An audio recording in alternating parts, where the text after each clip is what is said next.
Yeah, I think this last pick Brood, this is a level 30 Brood as well. This is dirty stuff, man. If that's a Brood spammer, which it clearly is, I think he's in a pretty good spot here to take over the game.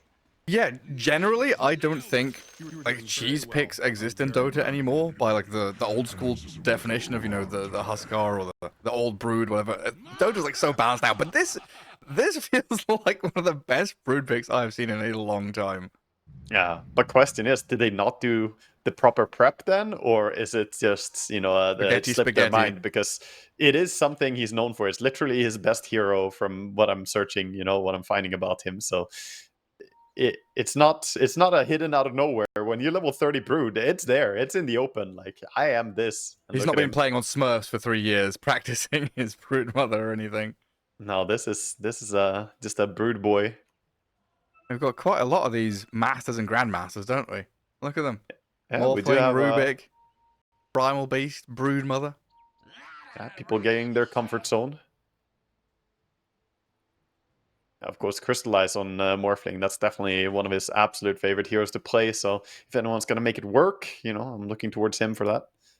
Oh yeah, he didn't have a very good time on Medusa before, though, and that's also a comfort zone hero, but he just get up-tempoed. Well, back underway. Looks like Navi Jr. just get themselves on top of the high ground by their own bounty rune. Wait and see what's coming, because you pointed it out in that first series. This Radiant side, they like to do this move. They always do this. This is, yeah. This is the 4th game in a row that we cast of them, and they've done it every single game. They've gone for a late smoke to try and catch people on the runes. And teams should be wary. And looking at how Navi Jr. are playing, I almost feel like they have done the research. They're pinging stuff. They're staying pretty safe. Mother, though, walking into what could be dangerous territory. Yeah, Queen Pain does get the ward down, so should be able to see Navi Jr. lurking around there shortly. And Palianytsia gonna have to try and steal out this bottom bounty rune against the Brood with the webs already down. Clockwork meets face to face with PMA and Daze. Navi Jr. realise that's not a place to be. Back themselves up and get the 2 for 2. Yeah, even trade here, no advantages going into the game, and we'll have to see who can outplay who, really. And yeah, Broodmother Snapfire on the bottom lane against the Clockwork Morphling. I do think that's a pretty strong Brood Snapfire lane. Mid lane, Queen of Pain should maybe be a bit favored against the Primal Beast, but he can generally push out lane pretty well. Yeah, just run at her, use the trample. You know that she's going to be leveling up. Scream or something like that. Yeah, nice denies though. Got to deny, and he only got 1 last hit on the Primal, so not the best first creep wave for him. And finally, the lane we haven't talked about that much. Also, we have the Rubik Doom going up against the Wind Ranger and Omni. Pretty defensive lane for Dire here, but I suspect they're going to be CSing quite well. The Wind Ranger not really too pressured in that lane. That's some real old school heroes up here. Doom Rubik. Very classic lane duo. And it used to be like Omni Centaur was one of the big ones from China a few years back. Omni finally getting his resurgence into the meta again. Yeah, he's come and gone a little bit. There was a time when he was just dominant for like over a year. He was the hero, Omni Knight, sitting at like some crazy win rate. Yeah, it's like he feels like one of those heroes where any little tweaks make him unusable or just completely imbalanced and overpowered. Yes, yeah. It's just so convenient to have that saving tool, and yeah, he is one of the best savers in Dota. It's like Nature's Prophet has a TP, Bat Rider has that BKB piercing lasso. Some of these heroes, you know, that one thing about them that never changes.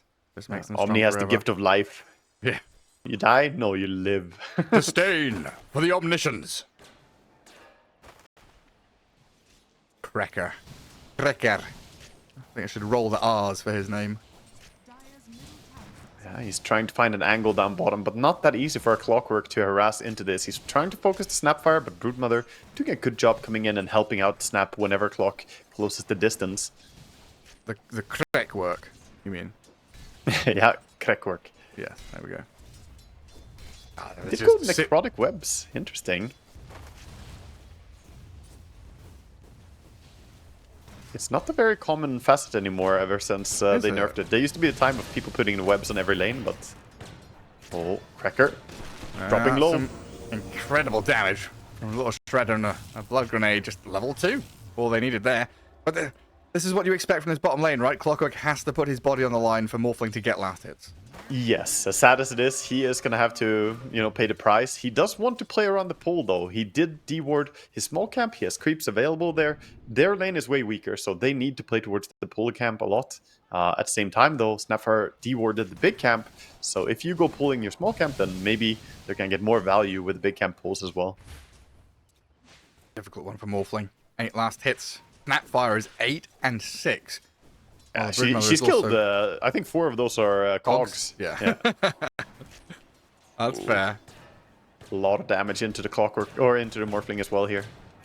So the webs reduce the attribute shift healing, right? I believe it does. It's, health regen, but I'm not sure if it counts for that. I'm not sure. Yeah, I haven't tested this specific.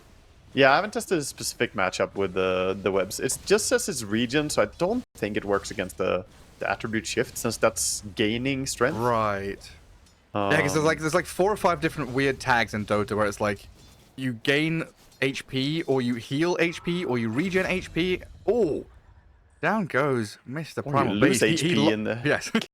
in the case of the Primal here, taking a bit too much damage, and down he goes. Jeez, that 2-man scatter blast across the front of this bottom lane as well. Nasty times.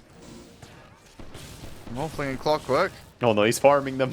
3 cogs dead immediately, and Clockwork soon to follow. And he's basically a cog. The cog with legs. Oh no, it's just a higher bounty cog. I don't know about it. It's like they killed the Queen of Pain. Sorry, they killed the Primal Beast mid, which is pretty nice. But this bottom lane has been a freaking disaster. Actually, the Queen of Pain's 28 and 12, so it's not just the kill, but it's also utter domination from Moonlight. He is doing fantastic so far, getting great last hits, went for a double null as well, playing to be strong in laning stage, whereas Niku on the Primal is just struggling a lot here. And this is done by putting points in Shadow Strike, by the way. Sometimes we see people omitting, like not going for the Shadow Strike on the Queen of Pain, but against a melee hero like this, you can get a lot of value. If you win the lane this hard, the skill points are justified. And kind of ditching the Doom a little bit here. Rubik's playing a lot towards mid and the runes, guarding things there. It looks like Fortnite Man is being put a little bit on an island. No points in Devour either, around level 3. Yeah, kind of a weird state of the game, honestly. All these lanes are a little odd. No, there's no balance to these lanes. Everyone's just getting stomped. I think that Navi are very happy with the way that it's going, though. Even if your mid has a little bit of a tough time on Primal, he can get back into the game. He also doesn't need items. He needs levels. He needs level 6, and then he's completely fine. Doesn't matter how many items he has along with it. He can gank as soon as he has the Pulverize. And the fact that they're dominating these other 2 lanes pretty heavily, I think that's a great trade, even though you're losing mid. Worth mentioning is that Radiant have done great job stacking up already, though. They have triple stack on both Ancient and Big. Now we're going mid. Yeah, diving the Primal Beast. I'm looking for a kill again, but Omni Knight is here with a ton of heals. It's not enough to save him. And Riddies might have actually put himself in harm's way now. Yeah, getting clicked. Blink ready as well. I think he's no way out of this one. Blood grenade. Cracker's Clockwork has arrived. It gives Moonlight a double kill with a courier snipe on top. Ooh, and a tower on top of that, so now getting a lot here. We were saying that Navi Jr. might be getting the better edge on the early game here, but now with a tower take as well, they put themselves well ahead. Like, Navi are just ignoring mid lane. It doesn't exist. La la la la la. Focus on the side lanes, boys. They tried with Omni Knight, but they did not want to TP in with everybody for this. This is too early in the game for carries to want to get involved, or Broodmother, she doesn't want to leave her home. Does Snap spend time putting down webs only to TP away from them? Does Snap have a ward down there, or was that a guess? That was a really nice attempt. Snapfire, that's a Radiant ward. There's no die one, so just knew. Yeah, saw the Morphling leave the lane, and knew he was going to shift down. Tried the long range scatter blast. Yeah, just a little shot in the dark. Yeah. Top Riddies dropping kind of low. Nice blast though. Yeah, as Jace comes in. Onto this Doom and the Queen of Pain dropping low. 2-man cookie. And got the juices here with the clicks, but can't chase the blinking Queen of Pain. Now we start to get the action in this top lane. The tri-lanes have arrived. Rubik standing and just fighting. Meanwhile, Primal Beast like, please just give me time to get my face boots, perhaps. And he does have them sent out now. Anything on Rubik Guru? has really focused these stacks. This is an amazing big camp ready for someone. Who's it going to be? Morphling, I guess? I think Queen could go there and just scream farm it on level 8. And with the region rune, he could definitely do so. Just stand there and scream for a bit. Morphling is going to be too late, I think, but eventually he could go and take it. I guess the argument that was forming in my head is, do you want to put all of your eggs in the Queen of Pain basket? You want that Dagon. Start That's killing true. stuff. Fortnite man, he's shackled. He is, but he's got raindrops. He's itemized against it. And Cricker, he's coming in behind. Not level 6 on the clockwork yet, just looking at this Omni Knight. And he's got himself the repel and TP. Well, got the juice blood grenaded, but wind runs off he could the get right-hand lift, though. side. Lifted up by the Rubik, though. Closes the gap in on the Wind Ranger, traps him in the cogs, and got the juice. He's having cogs kicked at him. They'll break her free, though, with good little shredder and cookie, and gets the Wind Ranger out of danger. Power shot slices across the Rubik, and it's QBFY who's the one to die. And they're even chasing for more here. He gets slowed down. He purges the Primal Beast and then runs away. Fortnite man, he's done it again.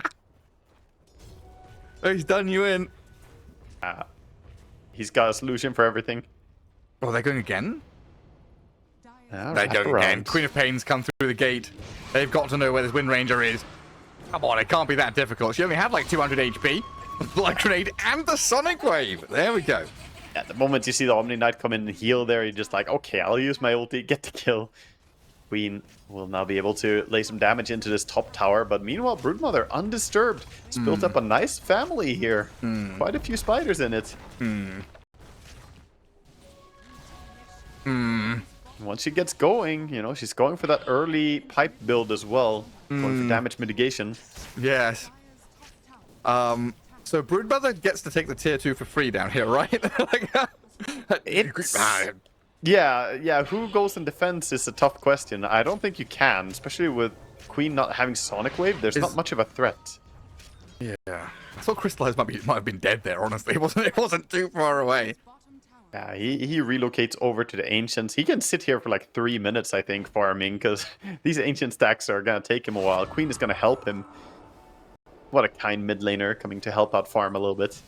Is there an argument anymore about, like, Broodmother going Orchid instead of Pipe this game? Was that a consideration, or was it just Pipe by default? I think it's always worth considering what you want next, but, you know, I'm gonna trust the level 30 Brood to know best here, but I think Pipe is just giving him an ability to be useful in team fights as well. Orchid would be great for what he's doing right now, but what he's doing right now is gonna be great no matter what. Right. So by going Pipe, he's capable of joining team, and later on he can go back for some solo items. You know, he can go Kanda if he wants. The very strong nuke build is still very legit. Since Brood right-clicks really hard as well. Yeah, I guess I'm looking at it in like a very linear way of you're against Morphling and Queen of Pain and you're ahead. And it's sort of that kind of Storm or Anti-Mage, you know, Queen of Pain, part kind of deal. You have a point. You definitely have a point. Like, who goes down there? The question is if, like, Doom goes down there and stands, you kind of sad. You can Orchid the Doom, sure, but it might not feel as good as if you get the Queen or the Morphling. And mostly these heroes are gonna want to play away from her. Yeah, that's true. Like, as soon as Crystallize saw that tier 1 die, he was like, I am freaking out of here. Yeah. Hasn't returned bottom. And then Ancient's currently being cleared, or attempted. It's it's a group effort here. Two supports and an offlaner are fighting the mighty Ancients. Meanwhile, the smoke is looking for where their opponents could possibly be. Navi Jr. are like, what are they doing? They must be on triangle. And they will reveal it with some words. They can't be nowhere. They've got to be somewhere. And yes. good lift. QBFY, thanks to his vision, keeps them at bay. Stole the onslaught as well, so now he has that for himself. A little bit of mobility. Broodmother. I did not expect the ones to farm it to be the Doom and the supports. We talked about who was going to farm it, Queen or Morphling. We were wrong. Everyone else, in fact. Together in unison, holding hands. So Broodmother has, like, let this wave push out, backed up to farm large camp Ancients, come to bottom jungle again, and this is just incredible farm speed from PMA, racing up to top of the net worth in a second, honestly. Hits the Queen of Pain. Yeah, he's farming insanely fast. He has not made any effort to crack at the tower, didn't even force out the glyph, so it's curious to see. He's just prioritizing getting this pipe as fast as humanly possible and build towards key items. Yeah, I guess instead of pushing that tower, he farmed 8 jungle camps, and Yeah, then he had like a double wave coming to him. I think he's doing the right thing. Getting ahead in items is what you want. Brood always plays best from an advantage. Doesn't really do that well if you start falling behind. And her creeps do get cleared out here, but maybe if he saw that, he could realize that they are indeed smoking down there. And that this is also like just us talking about the Brood and the Omni Knight, you know, these heroes. It's a good sign for the Wind Ranger. She's not been talked about. Has 1 death to her name. Got the juice now. Gets a lot of free time down here because Brood is so powerful, and you're gonna have this scramble of trying to deal with her. And then this Morphling is, you know, kind of trying to clamber back into the game, scrape the bottom of the barrel, and get back into things. Yeah, Wind Ranger's completely off radar right now, just farming in the jungle. She's very happy, has her mana boots and Maelstrom, so farming quite quickly. But very low action game so far, both teams just trying to build up. Queen is farming really fast, by the way. We talk about Brood being farmed, and she is, but the Queen has already 1,000 gold on top of her Dagon, so she is definitely on schedule here, more than on schedule for becoming really strong. Super important. The Moonlight is there as well. And you've got to get a lot done as this Queen of Pain and Doom in the mid game. And Moonlight's going to find a double damage rune. It looked like Navi Jr. were going to come down to that river and spot her, but instead they stare at each other across the jungle. Ooh, yeah, good move by Moonlight, not walking out there. Could have been dangerous if he kept walking as the smoke was there. Wind Ranger in the smoke. He stays safe instead. Wind Ranger is going to start farming up the Ancients now as well with the Maelstrom. It's not going to clear the entire Ancient camp though. He's going to have to stand here for a while as well. Nice thing is you can actually channel the power shot during the focus fire with the Whirlwind Facet. Yeah, this facet just feels so much better for Wind Ranger in general. Yeah, it's much better for most scenarios. Sometimes you really wish you had the focus fire, but in general, Dota has kind of shifted towards be generally strong, not like counter one guy. Because if you counter one guy, what if there's just more people who are farmed? And that's really been the story. Offlaners building, like we see it in this game as well. The Broodmother just building to become big and strong. Even the Doom, you know, ahead of the Morphling in farm as well. Yeah, I miss those scenarios where you couldn't cancel focus fire and you were hitting a centaur with blade mail. Hell yeah. Just die to it. That was immediate sadness. I think my favorite was still Swashbuckle into a Blade Mill Centaur, and you just see Pango go from 100 to 0 real quick. Get obliterated by his own spell. Oh. Down bottom, this Broodmother's hook shot in on the high ground, blinked and doomed upon, but now to the low ground we head. Brood, big onslaughts across, the Sonic Wave destroys the Brood. The Doom and the Clock is still up on the high ground here as the Primal Beast comes in, pulverizes to cancel the TP, so the Kisses can come in onto Fortnite Man. He's stuck on top of his own tower, he's built a 4x4, but is crumbled down. They've collapsed his building. The Doom is dead, the Broodmother was the trade, and honestly, it's okay for the Radiant. But they're still gonna keep fighting here under the ward, deny their own ward. Radiant have to back out here, dangerous fights into the vision. Shackle shot, they've got the quap. The follow through, where is it? He's got Blanche though. They don't have any further damage or disables for the Queen of Pain, so Moonlight's fine, and the waveform from Crystallize gets the Windrunner. Niku's now in a bit of danger as well, trying to trample and waddle off back to the right-hand side of the map. And it looks like, yeah, they're going to give up on the chase. Fantastic pick there. A little bit ambitious coming in from Got the Juice. Really wanted to take the fight there, but yeah, difficult to follow up for his team. Also, the Shackle was stolen, put over on the Primal Beast, so he couldn't follow up. And this is where we see Primal Beasts, they need that BKB or they get controlled so heavily. Just as true in this game as any other. It felt like that went from kind of scary for the Radiant to good when they got the 1-for-1 trade to excellent when they got the Wind Ranger kill. Yeah, for sure. Like, Navi Jr. just lost out. Yeah, it started out a bit awkward for them as they put 2 of their own heroes on the cliff. It looked a bit risky, but that's Fortnite Man. He yearns for the sky. That's true Fortnite Man. The high ground, that's what he's after, and this vision gave them the perfect opportunity to collapse on the Wind Ranger in the Ancients. That's Clear off. huge. huge pick-off. Like, she just got back to farming. She died, respawned, TP out, died immediately. This is completely stunting her momentum. She's even gonna have to do Walk of Shame when she respawns now. The cooldown on the TP is still gonna be on. Where are you walking to, though? Yeah, probably down bottom, I guess, but that's Broodmother's home, so... Question is, where do you find your habitat? Oh, the Omni Knight. Struggling to deal with the magic burst. Has to spend everything on himself. Rune Do control you not have a firmly in favorite the camp hand of when you die and you're like, I've got to go somewhere and farm? Do you have a favorite jungle camp? the side lanes. You just rush to the side. Okay. You know, go to the closest big camp. And then you start working your way towards the outpost. Step by step. Move forward here from Navi Jr. Onto the Doom and a good snipe. Niku's actually the one to get the final touch. I thought it was the Wind Ranger from long range. Not quite there with a power shot.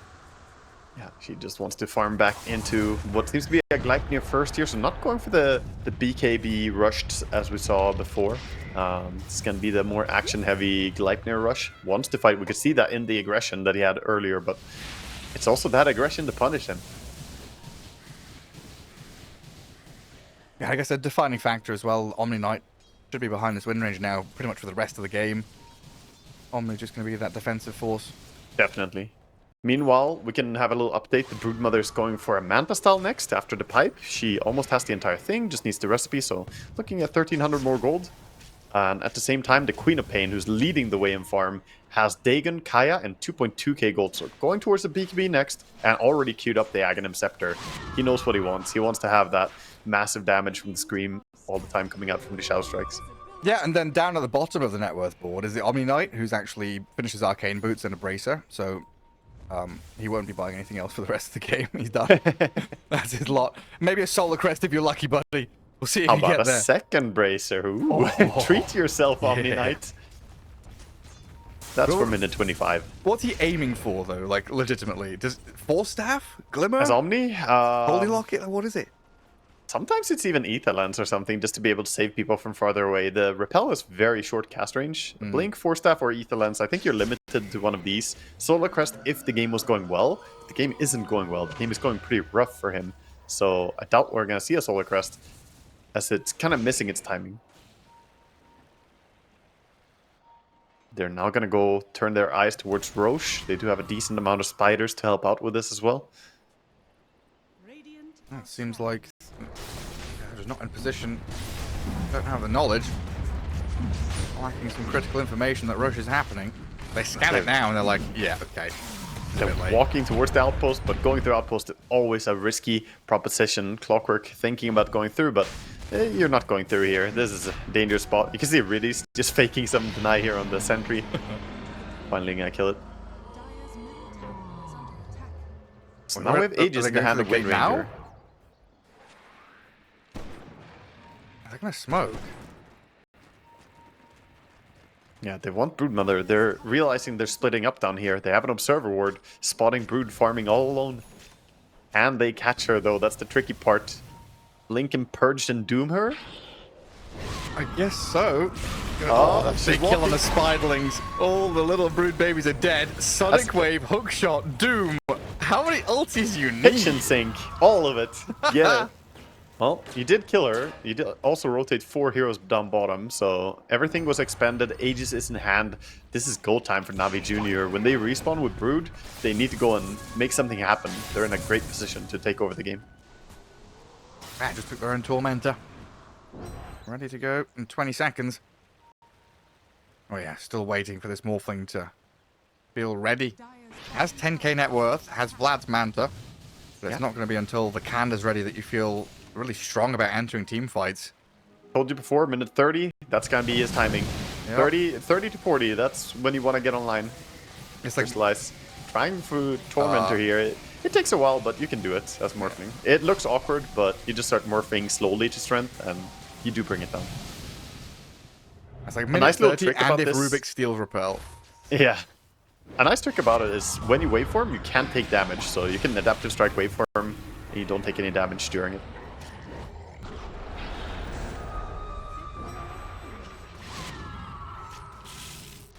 They shove out the bread stack here from their own jungle, protecting their farming grounds. I think they need to look for more though. Doom is still on cooldown for 50 seconds. Sonic Wave is only just now coming off cooldown. Oh, that's going to be an Arcane Rune Queen of Pain though in the next fight. That's a pretty scary prospect. So Navi Jr. just sitting on that mid-tier 1. Windranger stun front, them. Omni behind. Brood. They've got the Brood Mother again. So it's twice in a row. Twice in a row, they've got a core kill twice in a row, right? They got that Windranger. Yeah, got her back to again. back. Now the Brood Mother got her again, and it's just these building blocks step by step. The Bread Squad are getting back into this game, and they've built a lead, 5k net worth over Navi Jr. now, in a game that felt like it was spiraling out of control. Yeah, they're great at just staying on the map, staying active, and QBFY doing some work with this Rubik as well. This Blink Dagger he got pretty early. He's been putting it to work. He has Onslaught as well, which stunned up the Broodmother, chain stunning with a lift into Onslaught. He's just playing really well. I think he stood out a lot to me in the first series they played today, and I'm keeping my eyes on you, dude. He's 2-1 and 16 in this game. Doing a great job playing around his Queen of Pain. Yeah, something you've brought up a lot now is like not dying, right? It's such a like an underrated element of Dota. You think about not dying is, you know, dying is bad, yes, but not dying is so good because you're not losing gold, you're on the map, you're applying pressure. The dark areas of the map are scary when you're alive and you're not showing anywhere. There's so many like elements of just being alive that exist. It's the, it's the signal of a good player when you can see that he's been involved with 8 out of 9 kills and he has only died once. Like he just has good positioning, this guy. He has a very good read. Of course, Queen has been in every single kill so far, so you could also say that Moonlight is having a great game on Queen of Pain here. A good player or a selfish player? Of course, at this level, good player. But I like that the bread stack, they don't look to be too stressed in this game. They know that they have confident late game here with the Broodmother, or with the Morphling, even going up against a farming Broodmother and Windranger. I think that they can be happy to just build their own power spikes. Well, Navi Jr. back into the mid lane, and it's the same kind of setup. Windranger up front, Omni behind her, and then this Snap and Primal Beast kind of waiting in the wings, looking to come out on stage with a bang. Protecting the tower. He's running away. Crimson guarded it and then ran away, so saving some time before they have the glyph. Now popping it. Very nice. Meanwhile, they took the top tower, so Radiant actually the first ones to crack a tier 2. That's wild. That's actually wild that you've said that. Yeah, I didn't expect them to be, but like, I do believe that what PMA has been doing is a good idea to get your own farm going, but the fact that they only now took the tier 2 tower after how dominant bottom lane was, feels like Red Stack got away with, holding on to this for a little bit too long. When did he take that tier 1? That was like minute 12? 8, 7? But even it was pretty faster, early. right? Yeah. Yeah, it was early. Yeah, I don't know. They get it eventually. It's gone. They got it, but looking across the board here with the farm, looks like Queen of Pain is considering going for an Octarine here as well, after the BKB is delivered, of course.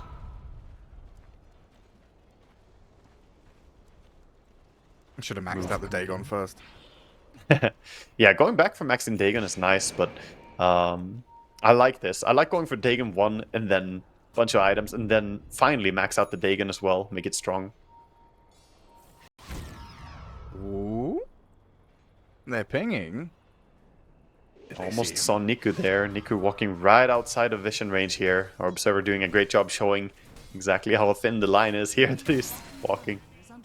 And that yellow ping, right? Rubik really showing the kind of internal communications going there, right? Mm-hmm. If we see someone on the edge of the vision, we can get them, grab them, drag them back a little bit deeper. Yeah, and so it's a hard place to Morphling react. They saw the Morphling TP. Right now they're like, catch, chase. And Clockwork, you will be a sacrificial lamb here. Oh, yes, he will. You can try and jetpack all you want. You're dead. Yeah, gets caught. No way out, but that's a fine hero to lose. Generally, if you're going to lose someone, at least losing a support. But still a good pick-off here and gives a chance for them to strike at the top tier 1. I mean, it did draw the attention of all 5 of those dire heroes. Rubik's come across into his own ancients. A large camp was cleared by the Brood. I'm not sure if he saw it. They tried to scan it. But Navi Jr., they've evacuated that top lane. We Under see. done for Crystallize and working on MKB next. A lot of scribbling. He wants to do the same thing we saw him on his Luna, just counter out the Wind Ranger. He knows the threat of Wind Ranger going in and being uncontested in a fight, not something he can accept. This Wind Ranger, though, got the juice. I'm questioning the item build he's going for. It feels like he's not getting to that critical mass of damage. We've seen very streamlined, hyper-aggressive builds with Maelstrom into BKB into Daedalus, getting that power spike early. He's going for a Gleipnir, Dragonlance, BKB, and now Linken's next. It's not going to hit that critical mass as early, and I fear that he might get out-carried here.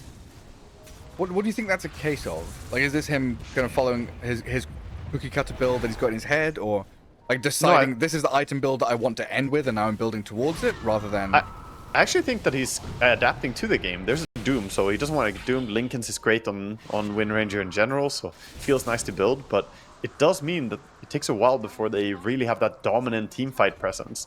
Look at their teamfight. What do they have? It's like Snapfire Kisses, I guess?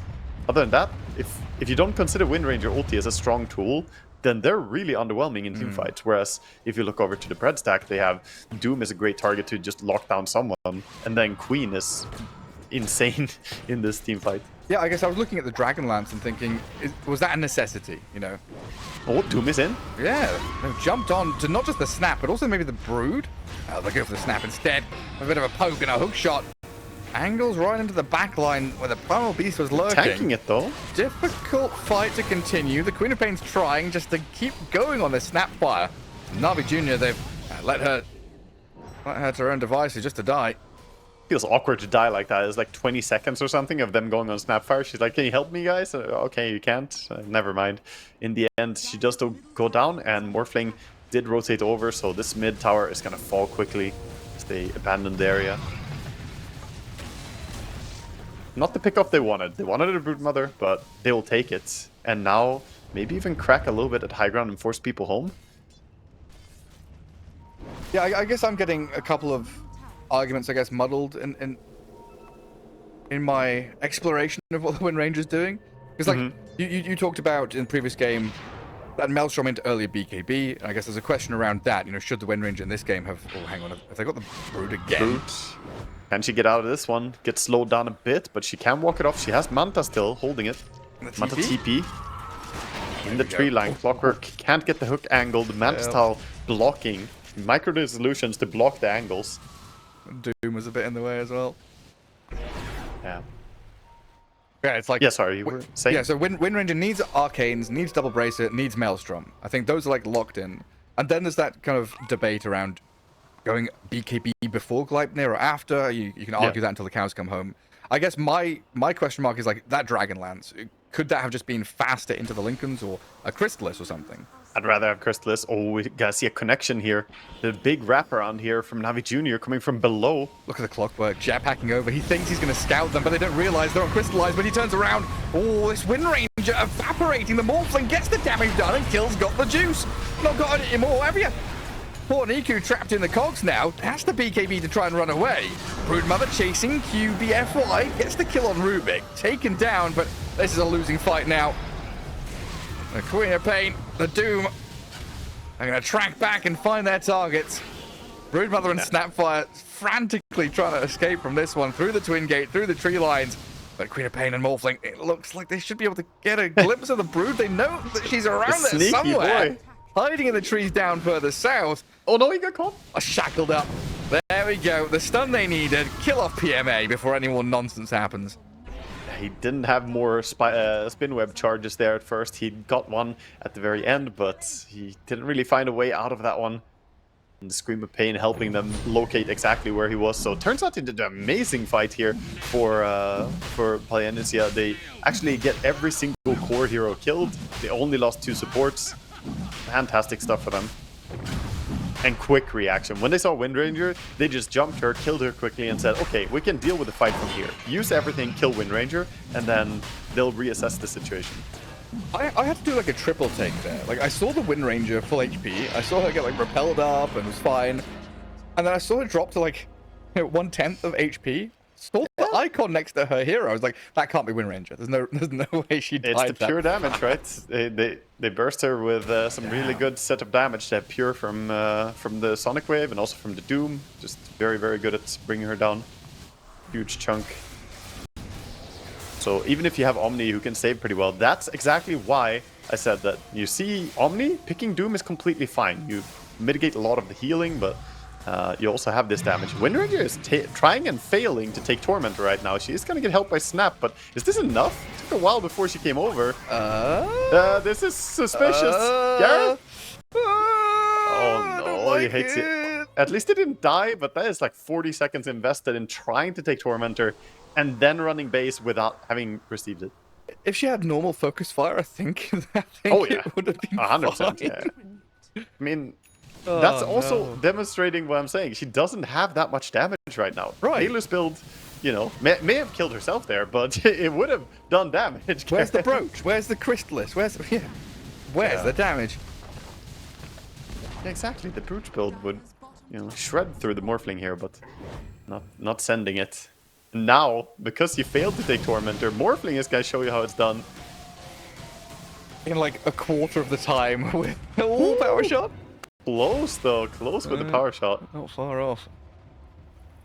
Would be all worth it if you just stole it from Morphling there. It would feel so good. And then killed him. Oh yeah. Yeah. I wish. A lot of green dots on the map. Broodmother with a big old army shoving out top. Looks like Clockwork's come across to maybe cut a wave. He's just scouting. He's looking to see what's going on. Pops through the twin gate, back and forth we go. He's just gonna head down bottom. And right now, they do have Aegis for 3 more minutes, so probably want to get in position at least to be able to siege. We have 1 minute for the Wisdom Rune spawn as well, and all of NAVI Jr. are pretty much stuck in their base here. Brood is getting out a little bit on the map, and she is sending an army of spiders at the tower, but other than that, they are very trapped in base.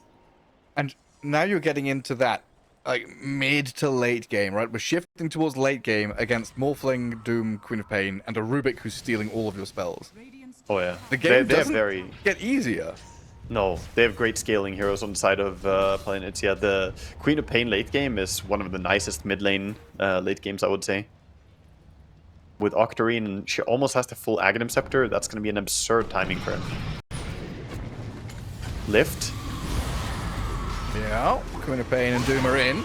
They've got a hook shot, but it doesn't catch the Wind Ranger. There's still a lot of damage onto PMA, and they keep that Snapfire back behind the barracks. Alright, just slipped away. That's good for Navi. I'm trying to catch up to this Queen of Pain, but Moonlight's already blinked out. Yeah. Oh, we see Daze just rushing out, trying to get this Wisdom, but he sees the Queen of Pain taking it away from him. No experience for you, sir. Absolutely not. It's not just bottom lane either. Like mid is about to reach tier 3. Top lane's got a pretty big wave pushing across as well. And very soon, Navi Jr. are going to be hemmed in on all sides. Yeah, they do not have a lot of space, and the tier 1 tower or tier 3 tower being down to 44 HP as well at bottom is, you know, the signs that the base is breaking here, and that's while you're all sitting in base and defending. Meanwhile, not really progressing your items. I think this is a great show of discipline here as well. Even though they have Aegis on Morphling, they're not going crazy for pushing into base.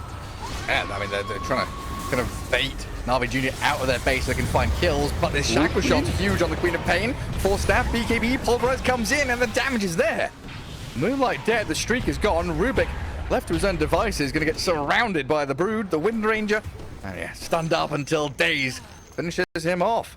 They bite back with a bait from Riddies there, showing himself with a gem. He was just too tasty of a kill. They wanted to go on him, but the turnaround was there. And finally, they get some good grab. This is like the first really nice fight for Niku as well, and the Primal Beast getting a great catch as well, getting to use his Pulverize. Crystallize has got too many items. Yeah. The Vlads. Yeah, disassemble Vlad, sell the blades, the leftovers.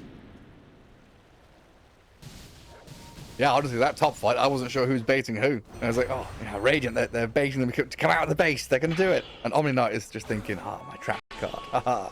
They were a little bit too far from Morphling. Morphling is, he has to be the center pole of the team fight for them. If they do not have Morphling there, they're lacking the sustained damage throughout the fight. Since he wasn't there, they could feel pretty safe on Navi Jr. to go in and take that fight. Morphe's gonna find 2 Wisdom Runes here and Tormentor for himself again. It's the 3rd solo Tormentor, I believe. Yeah, it is. And double Wisdom. He's level 24. Get himself to full HP. Any nice tier 4 neutral item for him? He's gonna find... What's it gonna be? Crystallize the Mindbreaker. That's a very powerful item. Does Wind Ranger get one? Is the there a god? Is there no, she went Ogre Seal. Ogre Seal is the tier 4 item now. So they upgraded it, right? Yeah. I don't feel like you're happy with that. Ogre Seal, yeah, okay, you have it. It can be decent this game to escape some stuff, but you definitely would prefer to have the Mindbreaker. Oh, absolutely.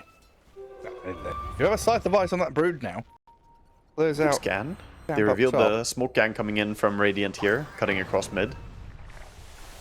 As you mentioned, Brood with a little bit of control for the team. They are lacking lockdown in a team fight, so... Also, Wind Ranger's finally working on the Brooch. She has the Relic, and she's going for the rest, but needs 400, 500 gold-ish. Actually, he needs more. He doesn't have the Voodoo Mask yet. I love these little robot spiders. Just waddling around. Little cuties.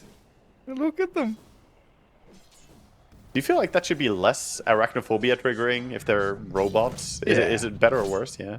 Well, they also only have like 4 legs, so they don't have that like fear-inducing, you know, cringe 8-leg weirdness. True. They don't have all the 8 legs. Like 4 legs cute, 8 legs weird. Yeah, 4 legs. That's a little cute little doggo. Kind of remind me of the hyper-realistic spider, the black. Oh, the Black Widow. Yeah, that one is terrifying to look at. Not a fan. Like good job designing it because it's like Joffrey from Game of Thrones, right? Like such a good acting performance that I fucking hate your guts, right? Yeah. Such good artwork and model design, I despise it.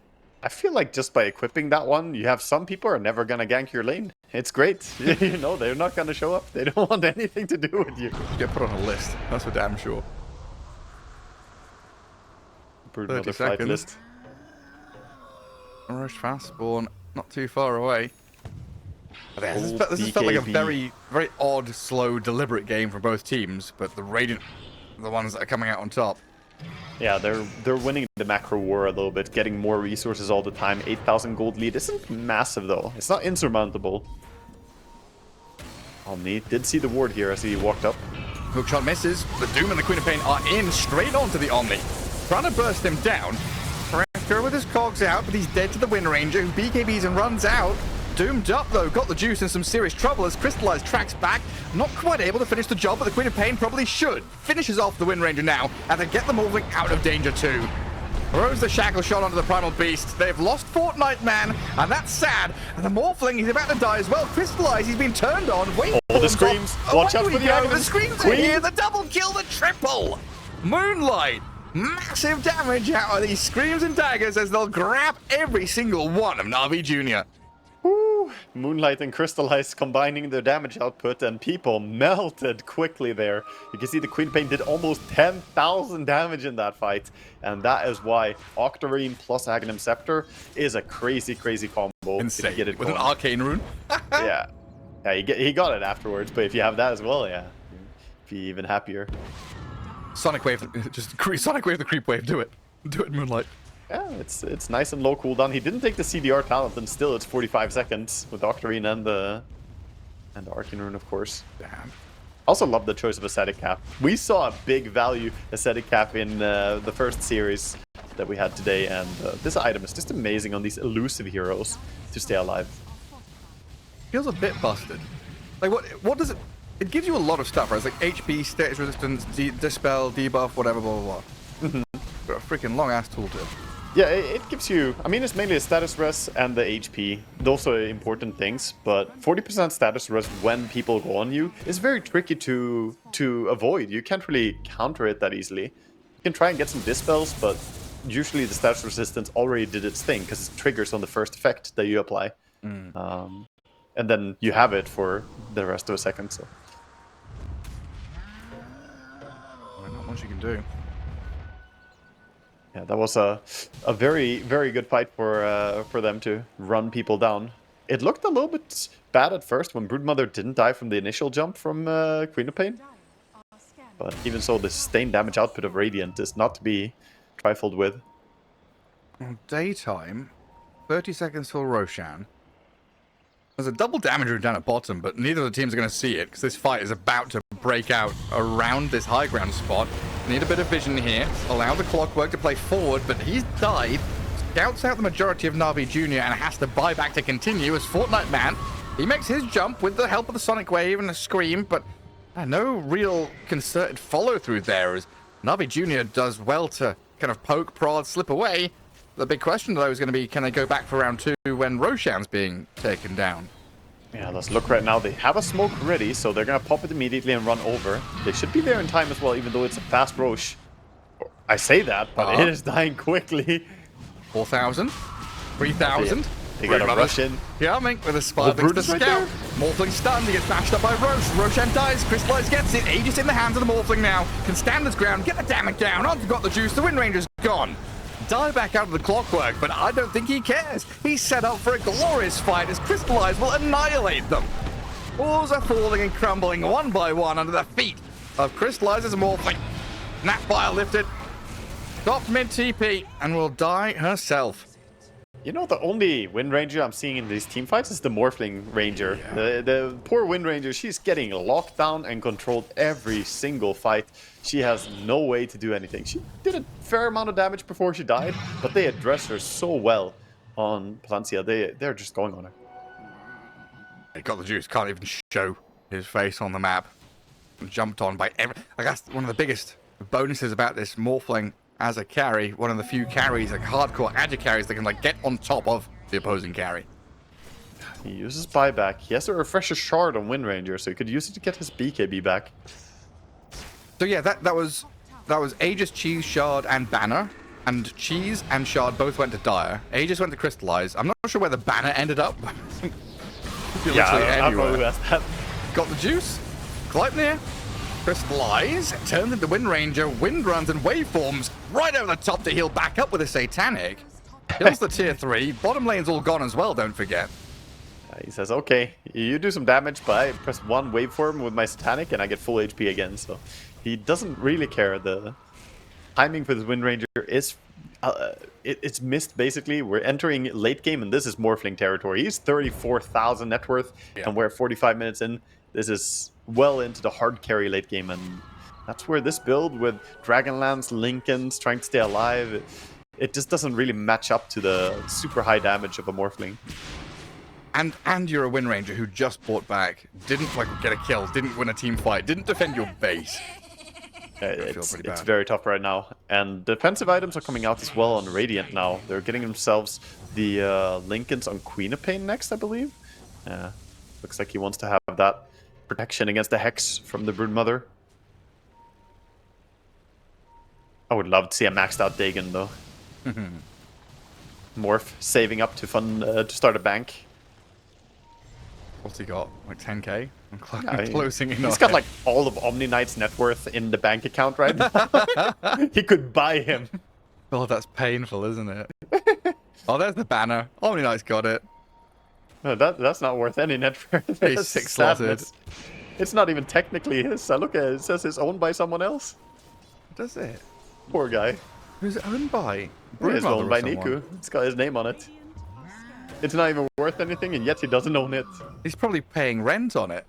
Yeah, he's borrowing it. One of those like leased car contracts where you end up paying more than the car's worth.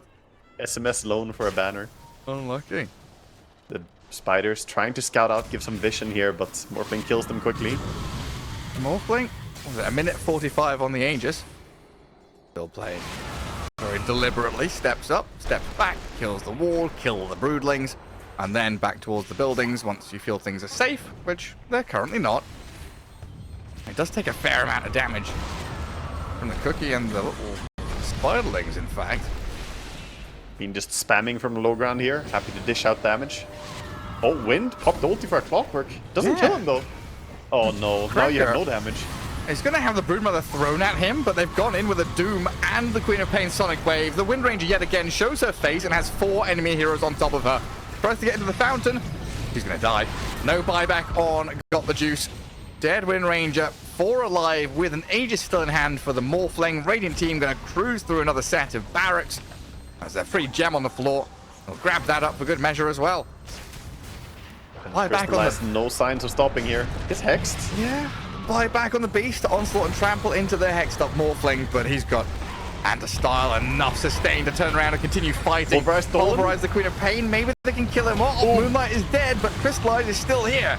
The big bad, the Morphling is destroying you. Niku tanking through it reasonably well. The Doom now the focal point here as Navi Jr. turn onto their man and try and get the kill. Doom down and buybacks galore. Buybacks. Queen of Pain and the Doom both returning to battle. Knowing that the Wind Range is dead for 70, they want to just shut this door, close out this game 1, and stop Navi Jr. from having any forms of defense. There's the Primal Beast dead. Omni Knight and Snapfire, a lot on their plate, and I don't think they're hungry enough to kill a Morphling, Queen of Pain, and Doom when they're so overfarmed. I'll buy back one more time and try, but his throne's open now. For PMA, he's trying, dude. He's true to his name. He's fighting to the last second, but he is just outnumbered. And that's not what Mother wants. She wants to outnumber the opponents. Not like this. It's definitely against her style of play. Well, there you go. GG Cole. Game 1 goes to the Burnt Bread Boys. They're looking good. It's Fortnite Man and the boys here. Crystallize not dying a single time. Moonlight also just popping off in this game. Absolutely strong performance here coming out. You know, Parasma, 1,000 damage a second nonsense. Oh, yes. Yeah, I tested that one. 30,000 DPS or something is what I reached. 30? Yeah, 30,000 DPS with Bloodthorn, Shivas, and so on and so on. If you have Grove Bow and all perfect conditions, jump someone with like 11 words on yourself, then yeah, 30,000 DPS. That's a number that is not comprehensible in Dota. Like no. I said 1,000 and thought it was big. I said 1,000 and was like, that's a big number. Yeah, times 30, and you get to, that was counting the Bloodthorn proc though at the end. Right. Okay. That's still Monkey King does reveal himself here bottom, so smoke is revealed. Teams run into each other. No words committed yet. And they all run away. I did spend a sentry down here, though. Maybe expecting a lane ward right by that tier 1. Yeah, both teams kind of expecting something. At least UBFY committing a sentry and Palianytsia are going to do what we see them do. This is their move. I'm telling you, teams that do their research against them should pick up on this. Every single game is the late smoke. They're doing it from different positions, but it is, without fail, they have been doing this. Yeah, 30 seconds till Horn, smoke up, get into position, and potentially contest the bounty runes. And Shadow Demon, a good hero to lead out with. Boars right alongside him. I mean, good read here from Navi Jr. to run away from this, honestly. Yeah. Also do have that high ground ward on their own cliff, so they saw the smoke break pretty early there. The ward gets scouted by QBFY walking in, tanking tower hit. So he knows now that there is a ward for sure. So this is the 5th game we've seen from them. And in 4 of those games, they've got 3 or 4 bounty runes. Yeah, it works out for them. You know, the late smoke move. They're very confident when it comes to rune play. Yeah. Like, only one of those OG games was a 2 for 2, I'm pretty sure. Yeah, and the 4-0 rune as well. Yeah. Crazy advantage. Yeah, people are going to start understanding what they've got themselves prepped here. We're seeing this mid lane, Monkey against the Storm Spirit. 4-1 for Moonlight in this early laning stage, but Monkey King can do very well against the Storm in that 1v1. Yeah, he has the stun for now on Monkey, so. Days? Is he dead to this Jakiro and Dragon I Knight? think so. One Breathe Fire is available. Breathe Fire, Dual Breath, yeah, they've got him. Yeah, breathe that. Wow, that's a sad way to die. The enemy exhales and you die. It really did. Oh, the double Dragon lane, very strong.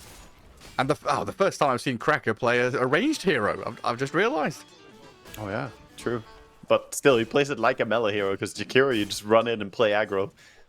Using that big HP pool. Yeah, tanky boy. A long 10-second cooldown on the Willow's TP. That's a long walk back. Yeah, slowly getting back to the lane. And TP now coming out from PMA as well. TP's to the lane, but that's a lot of damage he took, and he doesn't have a salve for himself. Not the best start here to this top lane. Is Monkey meant to like hammer this lane once you get a couple of levels up? He's meant to hammer the lane pretty early, yeah. From level 2 to level 3, it already should be very one-sided. But he didn't have Jingu level 1, which I think offset the lane a little bit. He skilled it for the bottom fight. Skilled up the Boundless Strike, that is. So, but I also think that Moonlight is doing a great job preemptively dealing damage to the Monkey before he gets close. He can't get in the creep wave, can't give chase. And level Monkey 2 hasn't static had a single Jingu trigger. That's the thing. Finally, he gets his first trigger here.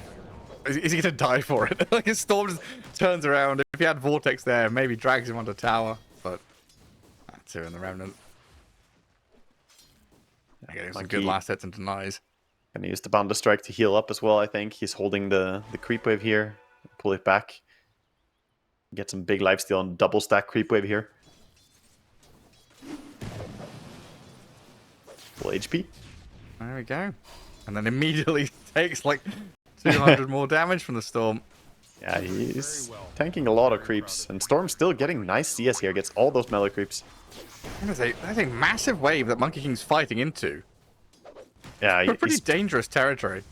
He's definitely playing it a bit dangerous, but by keeping a lot of creeps alive, he allows himself to possibly deny creeps from Storm. Good job getting the majority of those under tower. Let's see what we're going to do elsewhere. A lot of focus on that mid lane because it is a fun little one. They're even TPing the Dark Willow in there. It looks like Shadow Demon and Beastmaster just sticking out on their own, while mid lane, Daze and Niku onto Moonlight with the Brambles, the Blood Grenade. Shadow Demon here with a save to buy a bit of time for Moonlight, but he's walked back into the Brambles to die. That was a nice move by Daze coming mid. If top lane doesn't go that well, at least go mid and try and get some pickoffs. Any kill on Storm before he gets level 6 is really huge. Meanwhile, though, this Dragon Knight Crystallize is just off to a great start for himself. I should say Kunkka has really a nice farm too now, though. It's 23 and 4. He's actually leading the way. That's pretty damn good. Dark SD Willow gets the 5th poison here on the Monkey. Oh, he doesn't get it. He missed. Still gonna die. And Willow's wrapped around here to at least get a cross kill onto QBFY, but on the bottles, Moonlight hands it over to SD. Still gonna fall inside the Brambles. And Riddy's here on the Lion to chase Moonlight back as well. This mid lane belongs to the supports now. Get out of here, Storm. They've commandeered this mid lane. That's what happens when you have a strong independent Luna who can just pop into the jungle, you know. Doesn't need any support. Moonlight, the heals, the Fairy Fire, Niku, Boundless heals up off the Jakiro, stays alive, and looks like they're going to get Cracker here as well. Daze, there we go with the final touch. In mid lane, just a 3v3 bloodbath at this point, 5 minutes in. I said it's going to be a fun one. It's just Monkey versus Storm Spirit, a little bit of back and forth, but the team say no. No honorable 1v1s. This is really big for them. They are now the ones doing pretty much what we saw Navi Jr. doing Navi are doing the same thing that did the last game, I should say. Coming back to mid lane here. Yeah, just send heroes there. Pressure into that tower. The catapult is focused down by the tier 1 though, sadly, for Navi Jr. It looked like they'd already given up on the game. In that push in the mid lane anyway. Yeah.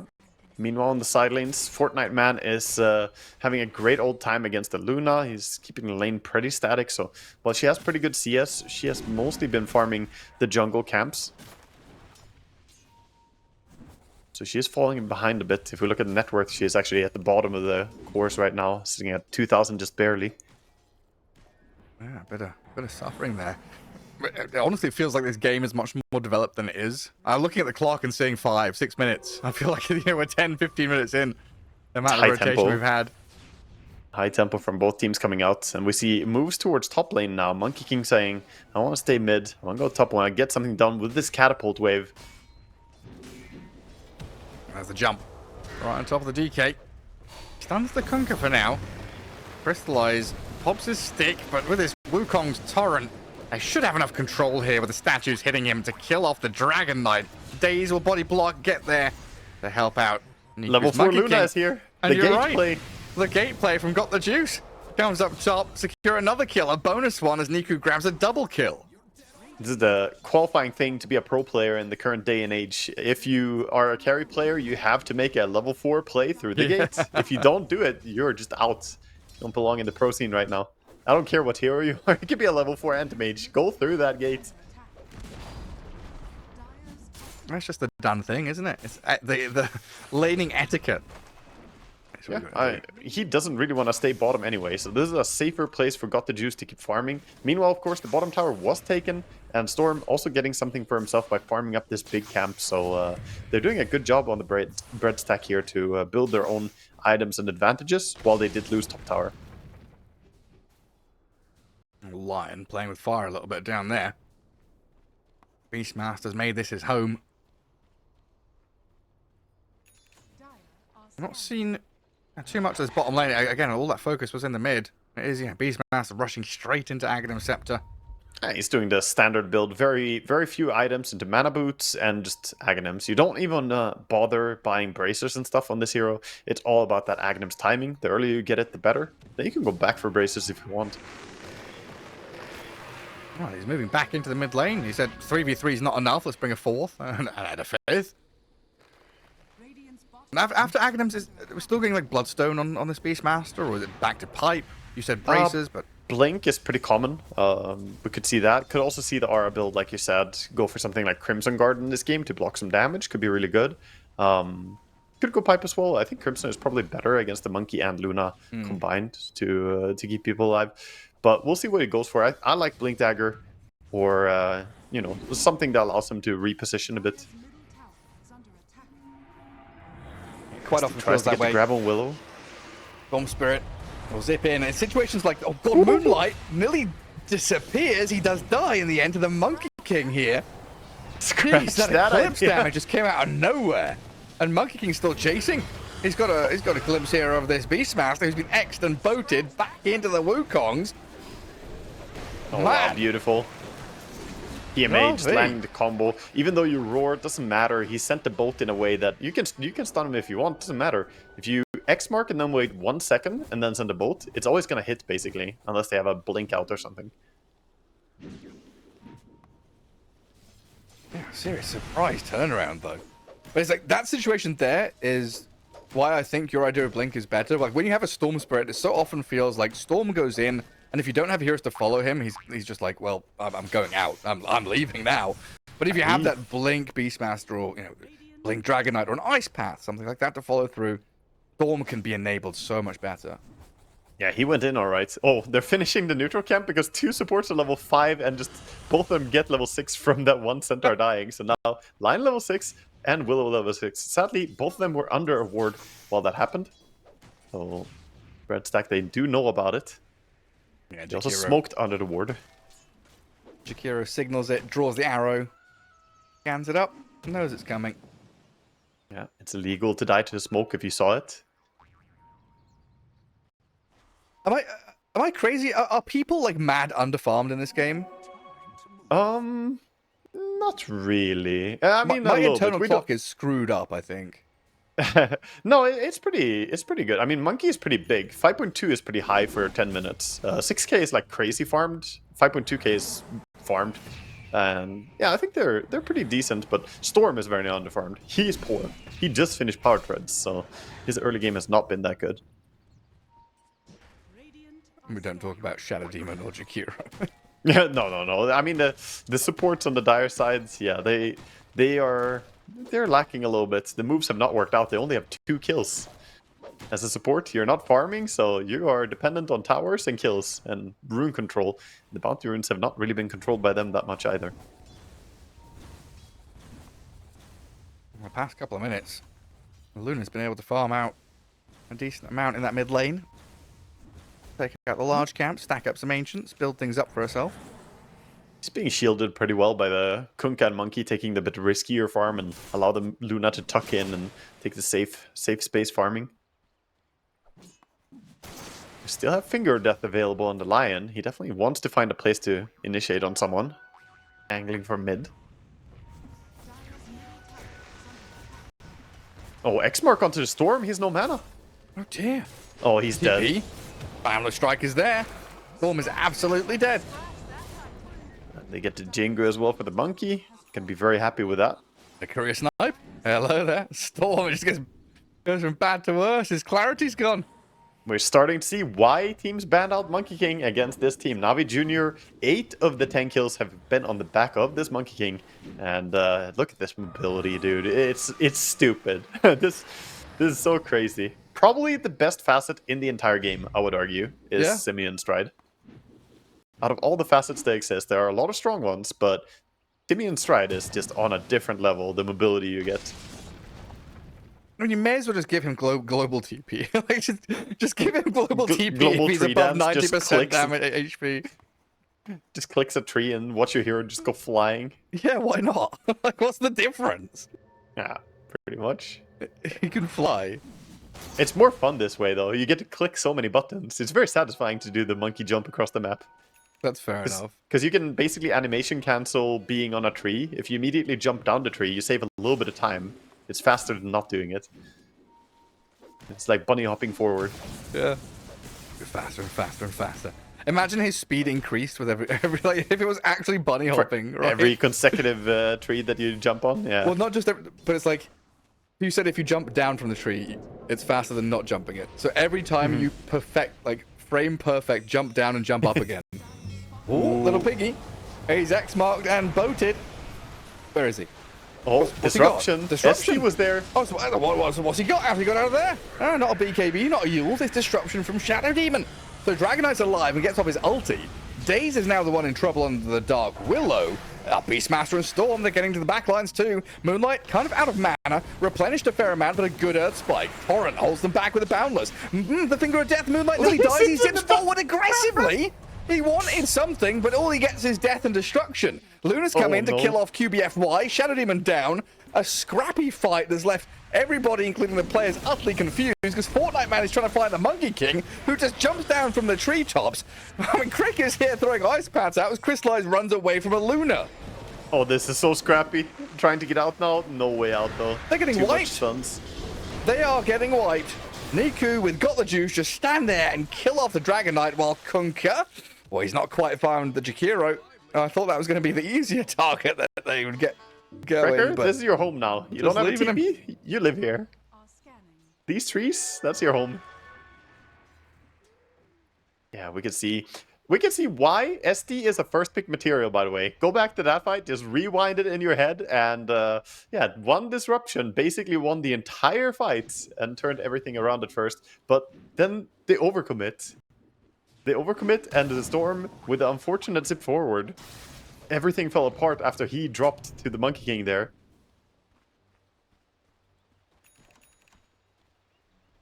I don't know, man. It's like the sigh of relief when you're free falling and your parachute finally pulls after a minute of pulling the cord, and then you get up and go climb up the building again to jump out and realize your parachute is on the floor. Like, I don't know. Turning around to that fight, the Storm zipping onto the Monkey King is just like wild. Yeah, they were so hungry. Moonlight is he's like a disturbingly aggressive player.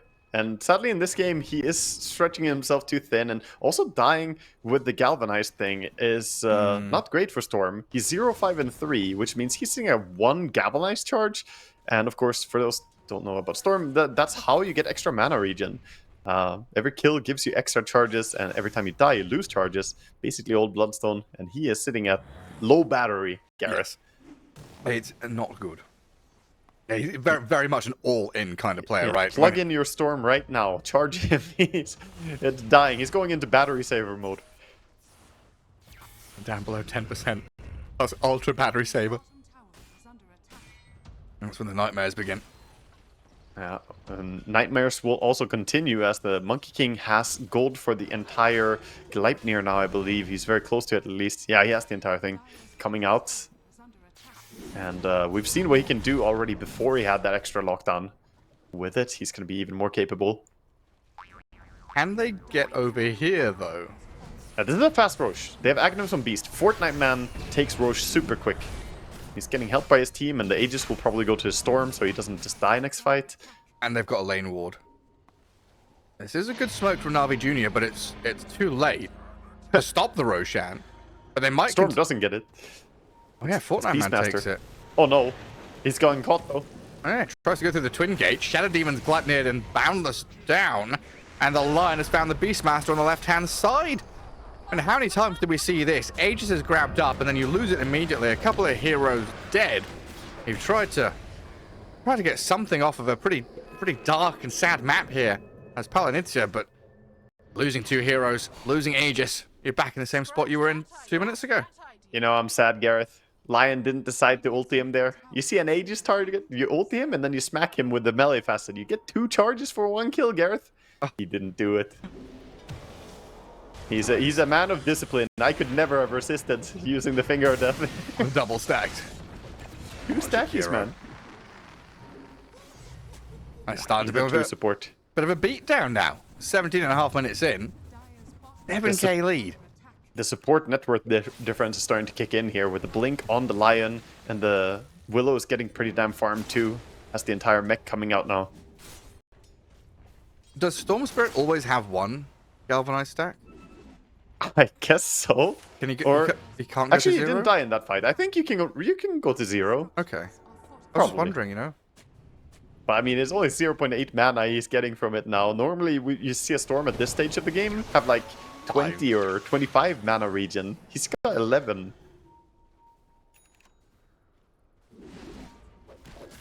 That is a rough one.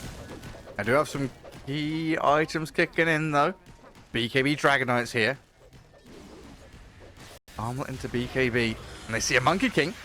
Catch him in the Ice Path. Macroplier Vortex from the Storm. Terrorize though. And it's going to come in here and try and hold them back. But Niku's dead to crystallize in his BKB. PMA with a boat landing and crashing. They heal the Lion. Riddies can stand the ground as fight back into this DK. It's crystallized. The Glaives are hitting him real freaking hard.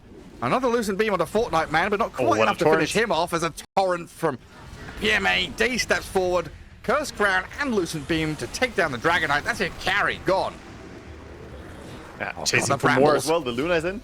Oh, man. The Brambles and the Torrent makes it so there's no escape. I love it, man. The Kunkka and the Dark Will. I told you this combo is so nasty to play against the AoE control, and Luna is just benefiting from this. She's able to get so many right clicks off in the team fight. She's not being controlled, whereas the Dragon Knight, he's, you know, either he's in BKB or he's just not doing anything at all. Yeah, that stun bar there is looking good. Stuns. Can't move. That's a balanced duration on Gleipnir. Yeah, I like it, Valve. This the next patch is leaking. Infinite. You get Gleipnir, you can't move anymore.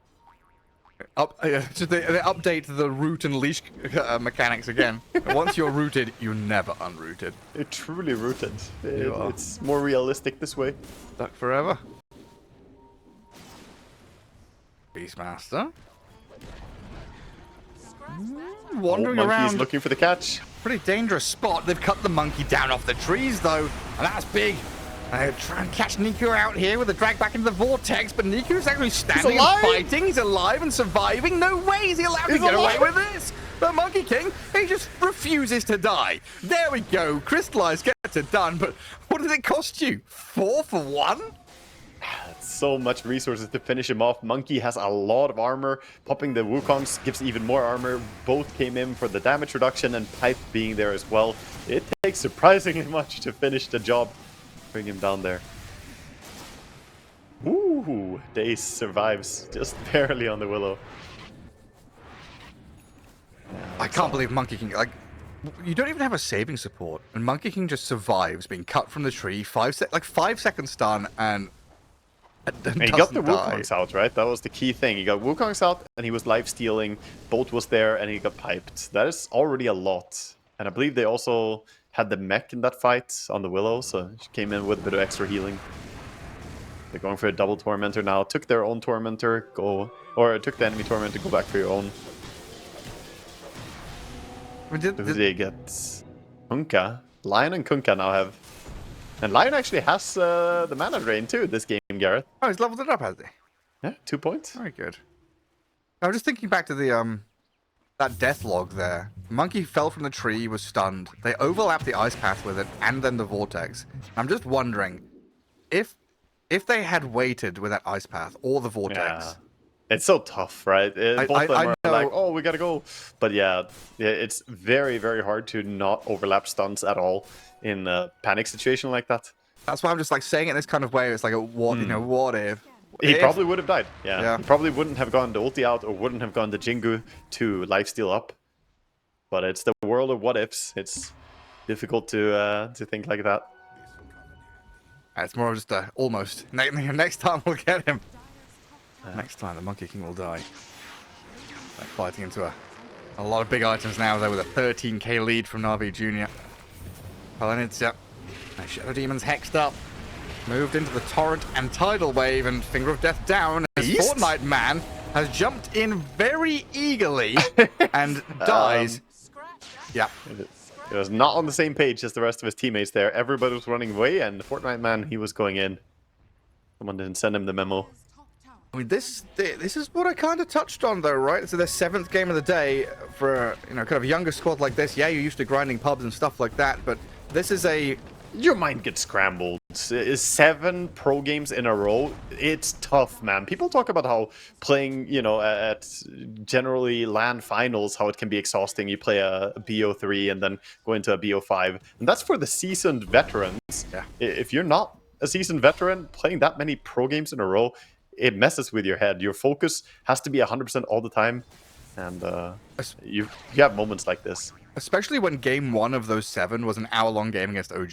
Yeah. That on its own is enough to scramble the greatest of minds. It's a full day. It's like 12 hours of grinding, you know, and being sharp during those hours as well. And that's not even to mention I mean, the way this game's going, they probably have an 8th game at the end. Yeah, I don't think they have it in them to turn this around. The 17,000 lead at 23 minutes. Yeah, it's looking pretty dark right now. We'll see if the Breadstack have any surprise move to get back into it. Right now, though, it's going to be NAVI Jr. smoking towards the DK mid. Right on to the Dragon Knight. Ah, yeah. The chain stuns. Far too much to handle. Not even a chance to BKB or run. He's dead for 50 seconds. And the smoke might just seal the deal here in game 2.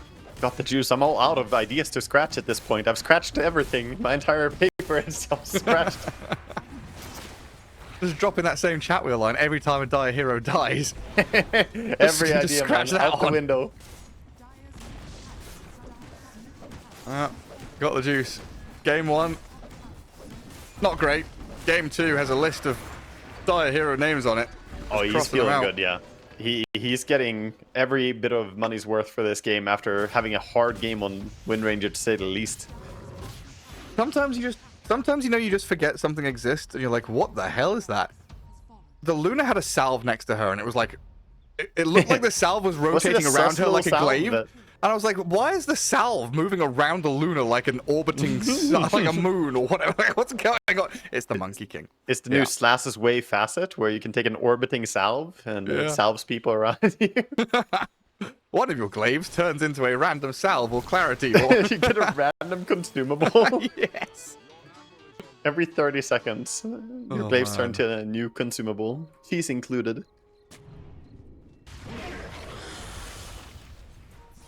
Trying to play under a dire ward here on top. SD trying to protect it, but he gets dewarded by Dace. Do Palianytsia want to fight this? I want to, but she just walked away.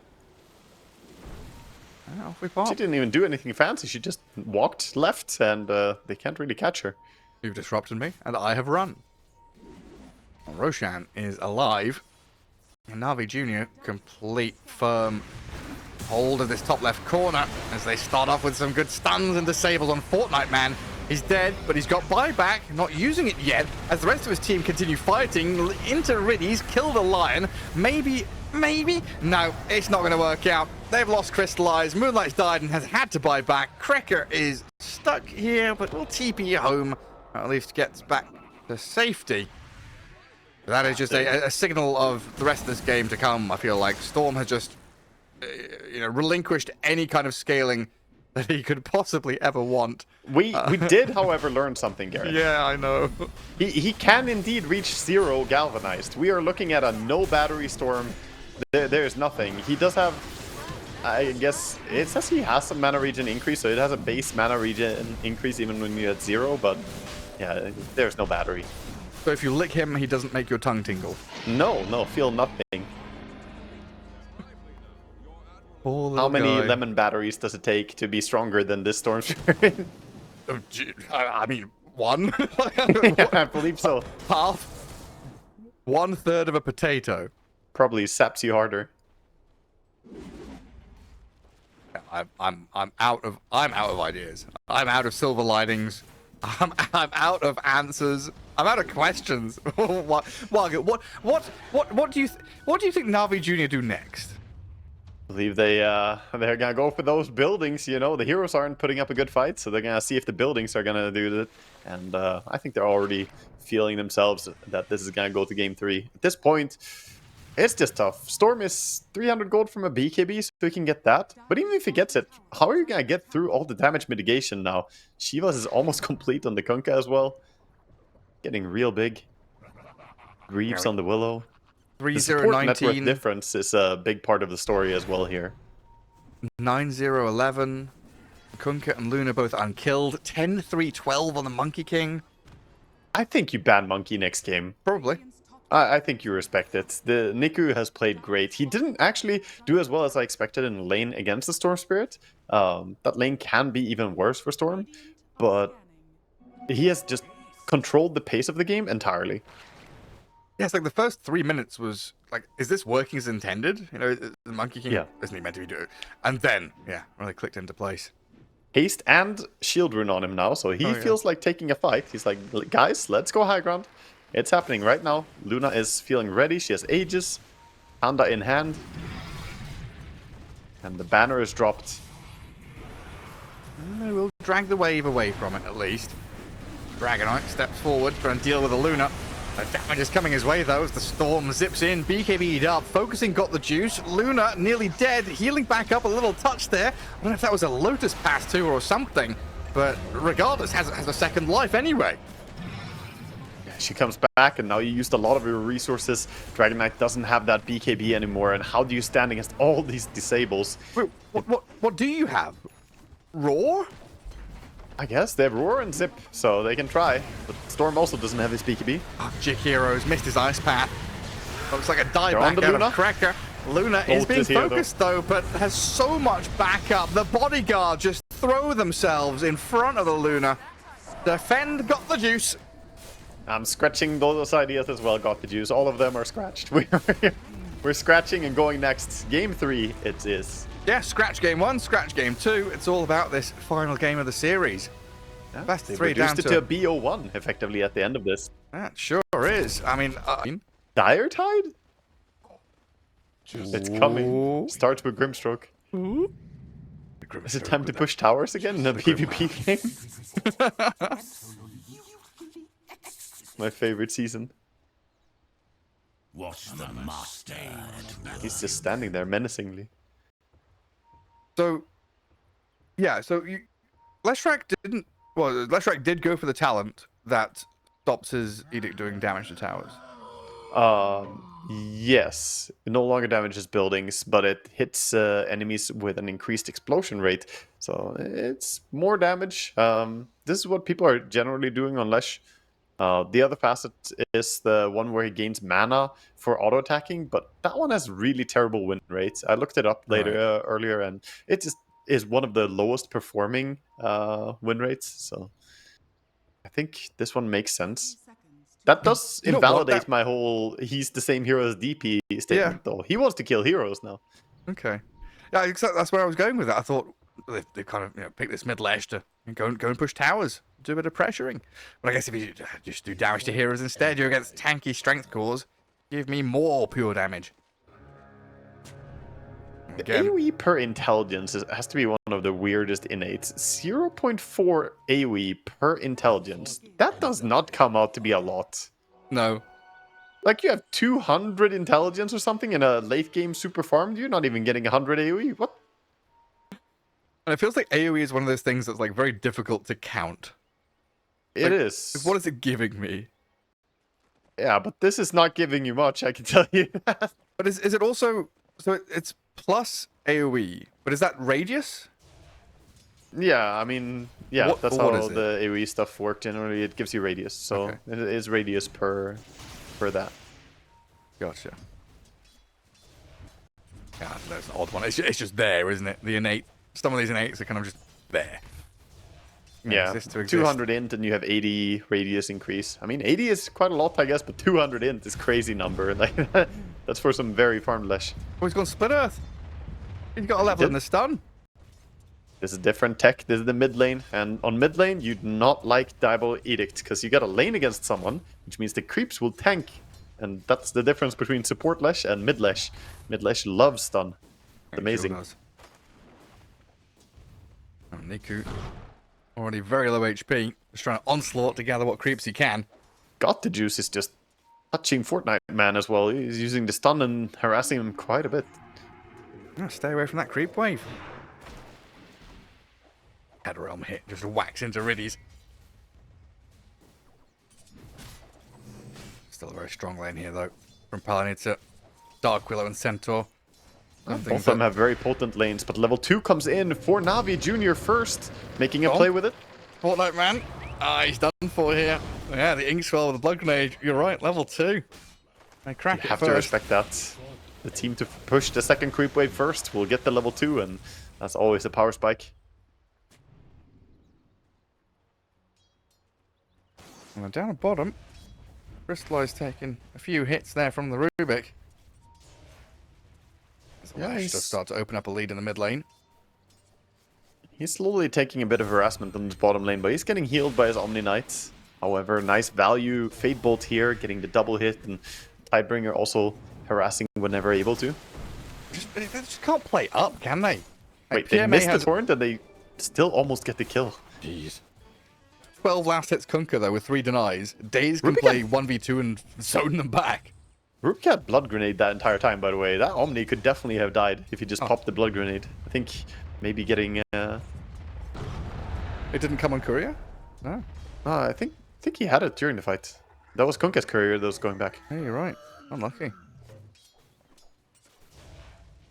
Yeah, sometimes easy to forget. Small details. Mid lane though, this Primal 9 and 0, getting zoned out pretty much on mid lane.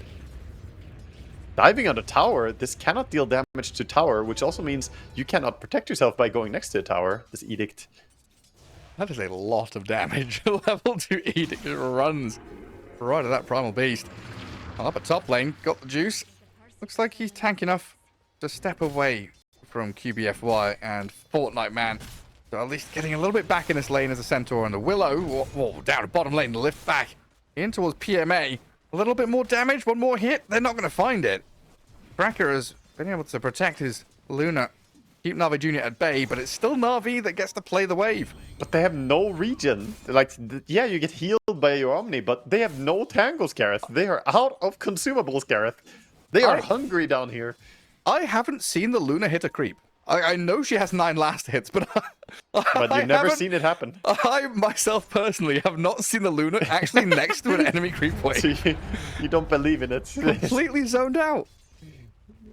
Yeah, there's great pressure being applied here by Navi Jr. X mark again, more damage. This is not even to kill her, just dealing damage constantly to her. It feels like another one of these games where Palianytsia kind of waiting for their moment. 25, 30 minutes in, where they're going to have like Stampede, Repel, Luna's going to be big. I need a bit of time to got get the juice here. Got comboed, but Dragon Knight with double bracer, not that easy to bring down. Yeah, Centaur holding his own now.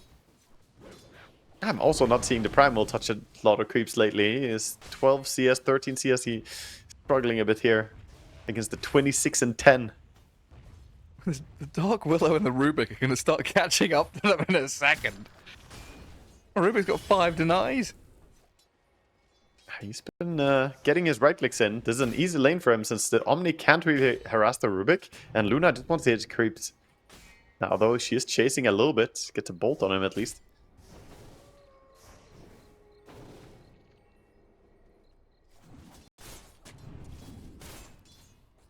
Cracker needs to put a ward there just to cover the lane.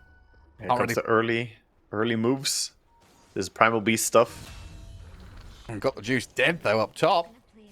And get the takedown on the Dragon Knight while the Primal makes the rotation down south. Let's see if they can actually get in on top of Crystallize here. They need to push the creep wave. If creep wave goes on the tower, then they can dive. But until then, they can't really do that much. Primal is just waiting. He's like, please kill the creeps. Yeah, double Bracer Kunkka, starting it off with an X-Mark Torrent. And there's the wraparound. Niku, realizing Crystallize is not really the hero they can dive and kill, especially with Moonlight's arrival. TP rotation, gonna force the Primal Beast to run. And TP back. Top lane, silence, stun. Going with the Inkswell. Hanky. He's got raindrops. Hey, he's still dead, though. A lot of auto attacks coming in from that gloves. Dragon Knight really putting the right legs to work. Now Leshrac is behind him up here. Has 3 points in the Edict. Pure damage could do a lot of work against the DK, but not gonna find him. Good read. Knew something was coming. Yeah, that was well recognized that Leshrac did not immediately go back mid. He just gonna play it safe. Primal again. If it didn't work the first time, just go back and try again. Bottom gang coming in, number 2. With an Invis rune this time, yeah. Surely it's got to work this time. They've already spent a couple of spells here on Crystallize, Pulverize. I should seal the deal, surely, even with the help of Cracker's Omni Knight. We did have a lot of 10 stick charges, but there was no way out, I think. Even if he popped them, they would just keep running, and he didn't have more help coming in. So that was probably still death. And this is just Primal Beast recognizing, hey, Luna, you're sad like I am. I'm gonna go hang out with you instead. I don't like Mr. Leshrac.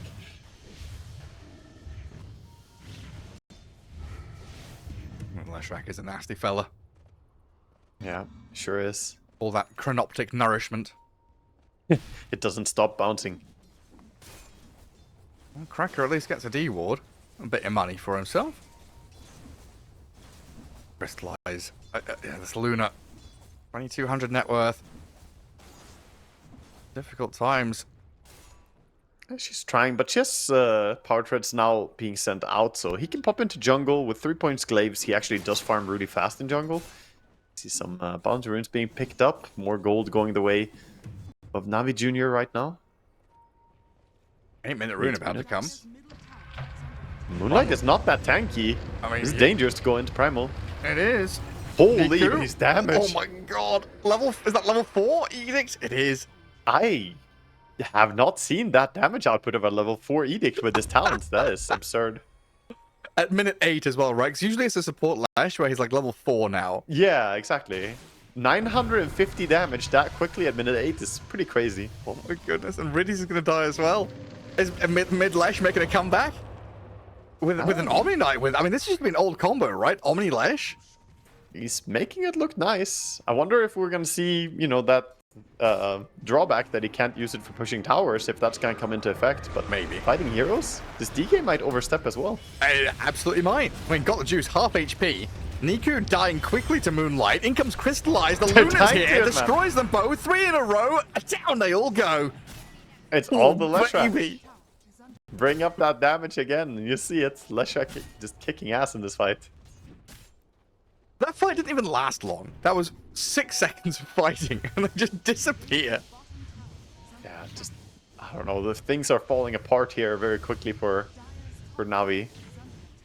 All the Leshrac damage output, he's allowing them to take over, and because they have the Centaur, you can just siege up tower. So, together with Crystallize, they now secure farming grounds for the Luna, and bottom tower is still healthy. So, Willow makes her way back to bottom, and we won't see a trade. In fact, it's now just Palianytsia who have expanded their farming grounds.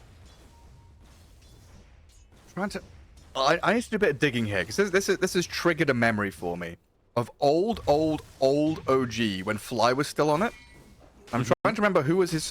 So there was a support duo with Fly +1, and they had a mid laner who was always playing Leshrac, and I'm not sure it was that Miracle back then. But this is very... Was it Flying Crit?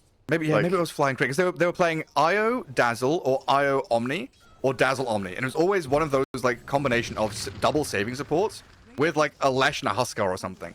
So they would just like have one unkillable, massive damage dealing hero that's like super cheesy, and then just save save, save over and over again. That is what they're doing with the Omni and the Lesh for sure right now, and it's working out really well for them. I don't see an answer yet. Navi, I think they gotta wait until Lesh gets countered by the items coming in. When Dragon Knight actually hits a little bit harder, he needs his armlet, he needs to get some gold going. Oh wow, yeah, Moon Meander was on that team. Yeah, you're right, it was Fly Crit, Miracle, and it was No Tail and Moon Meander. There we go. Goodness gracious, hey. Poor Meander. Yeah. Good old Back in days. the day. And after that, he went to Digital Chaos. Miracle went to Liquid. Jeez, that was a long... 2016. Yeah, I felt like that is a long time ago that they were on the same team, but that sounded like the era that you were targeting with what you were saying. Top, was he Dragon Knight being caught out? Centaur, Stampede? Brambles, they dodged. Oh, He's he failed the puzzle. He walked back into it. Ah, that's so tough. When there are trees next to it, it's hard. You can't always go through. Sometimes it's a dead end in the maze. Well done by QBFY as well. Only a 1k lead, but it's felt this flow of play for the past 3 minutes has been all Palianytsia. Playing through mid, playing at the top, Luna leaves bottom, shifts up there, takes tier 1, this kind of systematic flowchart gameplay. Yeah, for Very sure. smooth. I'm enjoying watching QBFY on his Willow. He's so good at his rotations that he makes. Always at the right place at the right time. 3-0 and 4 so far involved in every single kill that they produced. Been on the back of this Willow. And he's got the throwing shade facet, doing more damage in Shadow Realm. Now, smoking in behind them, but under dire vision. NAVI Jr. knows exactly what's going on. Double damage down at bottom would be good for the Lash. It's a good spot to be in as the Dire, though, knowing exactly what's happening. They've seen the smoke happen. They can sit behind, tuck into a little bit of a pocket up north. The Dragonite Grim and the Primal Beast all taking up good positions to either smoke break or just farm jungle. Yeah, but here comes the rotation. Blinking forward as well. Oh, the blink onto the illusion. They got him. They got the real one. The They Bramble. stopped him. The Bramble. Yeah. Can't onslaught through that, can you? Niku is just straight up dead. Shadow Realm gives the dominating streak to QBFY. Give it to him. He deserves it. Again, that was a beautiful Bramble to catch him. Or Primal tried to get away there, but as he was charging, the Bramble spawned in front of him. Can't really blame him for running into that one. I think that's one of the hardest heroes to play Primal into, Dark Willow. She has so much control. Yeah. The ulti can stop you, the Bramble makes it very difficult to maneuver, and even just, you know, Cursed Crown can be very easily applied to you since you're a melee hero. Yeah, she wouldn't pop up in my head as being one of those. But we always used to have this discussion about laning against Primal Beast, and it was like Crystal Maiden, Oracle, Shadow Demon with a big 3. But I think I'd put Willow up there now. Yeah, I think it's one of the better ones. Of course, everything changes when he gets his entire BKB, but he's so underfarmed. He doesn't even have Blade Mail at minute 13. He's falling behind. Meanwhile, at least his Kunkka is looking big. Kunkka is closing in on that pipe, working towards it. Still needs quite a bit more gold, of course. What is it about offlane Kunkka players that just makes them be this way? Like, so often you use like Amar or whoever it is just playing offlane Kunkka and he's just top. Gets his entire BKB, but he's so underfarmed. He doesn't even have Blade Mail at minute 13. He's falling behind. Meanwhile, at least his Kunkka is looking big. Kunkka is closing in on that pipe, working towards it. Still needs quite a bit more gold, of course. What is it about offlane Kunkka players that just makes them be this way? Like, so often you use like Amar or whoever it is just playing offlane Kunkka and he's just top of the net worth. It's a very just a good side lane skill or what? Yeah, Tidebringer is an oppressive skill. If you're playing something like Luna, you saw how they ran out of HP in that lane. It was partly because of Rubik and good harassment, but that Tidebringer is just a constant source of damage. So a lot of people can't stand against it. It's very feast or famine. Either Kunkka does extremely well, or you're laning against something where you turn into a feeder before level 6. Get static linked 4 times in a row. Yeah. You gotta have one of those lane-winning carries then. But yeah, even some heroes that normally do very well in lane, like Luna and Wind Ranger, they're usually very good, but against a hero like Kunkka, they still get harassed.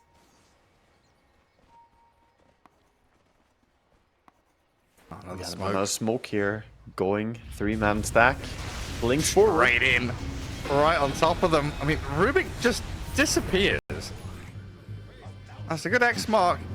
Could drag the Leshrac back, but the follow-through, it's got to come faster. And the Stampede. And it's a bit of distance here for the Lesh. Onslaught's not long enough. Moonlight's still fine and now has the Virtuous Deal placed on his head. They just gotta run away. That feels bad for them as well on the side of Navi. They lose one, they use some spells, use the bolt, and still can't really take the fight. So much value for this 3-man party. Of course, we saw a Centaur join in with his ulti as well, but this fighting crew of the bread stack just doing so much work. Yeah, I was just about to say, there's this 4-man group going around and doing shit. Meanwhile, Crystallize gets to recover all the space in the world to farm Ancients, push out top lane, and has carved a bit of territory for himself in that top left corner. And I can maybe, in 5 minutes or so, think about that Radiant Roshan. Yeah, this is an okay game, though, for Navi Jr., even if the Luna gets farmed. They are building up the Dragon Knight along with the Kunkka getting really big, and the Power Spike will come in. Once they have the pipe, they can maybe start looking to taking some fights. I guess one problem is that Leshrac is surprisingly not that countered by the pipe by having the pure damage of the Diabolic Edict still. Yeah. Mage Slayer is spell damage and not magic damage, right? Yes. Yeah, Mage Slayer would be amazing. It does reduce his damage output, no matter if it's pure or not. But pipe does not protect you against the Edict here.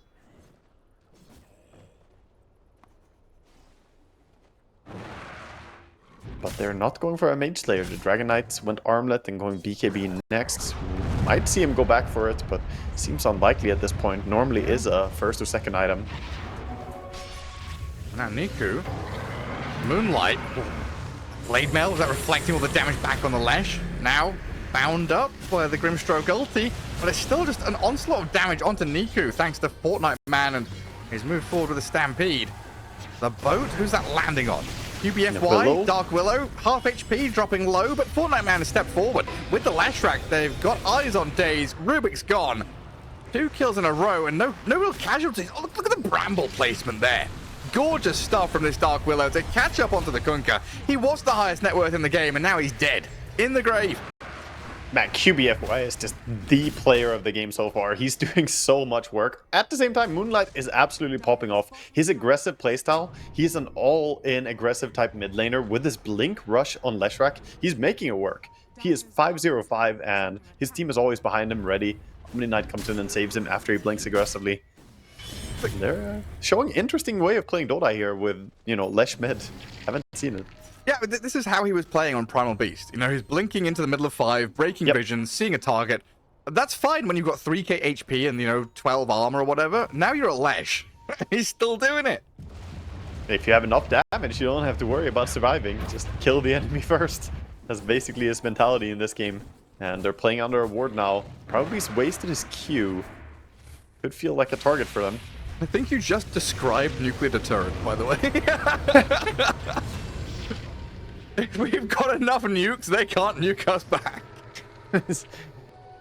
Yeah, something like that. But I don't know if Dire have enough here. They're building them right now. They're assembling the Dragon Knight. 100 more gold and he's ready. He's got 3 Iron Branches in the backpack, so if he just sold those, that would be a BKB. I mean, they're assembling him. What are they, some kind of like Metal Gear Solid robot or something? Yes. I mean, look at him. All I see is metal. I don't know why I said Metal Gear Solid Robot when it's literally called Metal Gear. That is the name of the robot.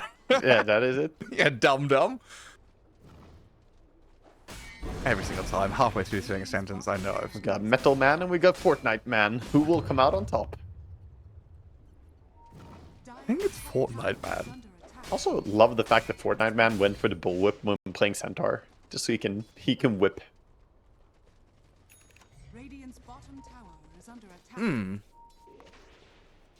That's a Centaur voice line. What is? Yeah, it's an Otat voice line. Very good. Yes. I was thinking how many... I don't know what they're called. Like activations.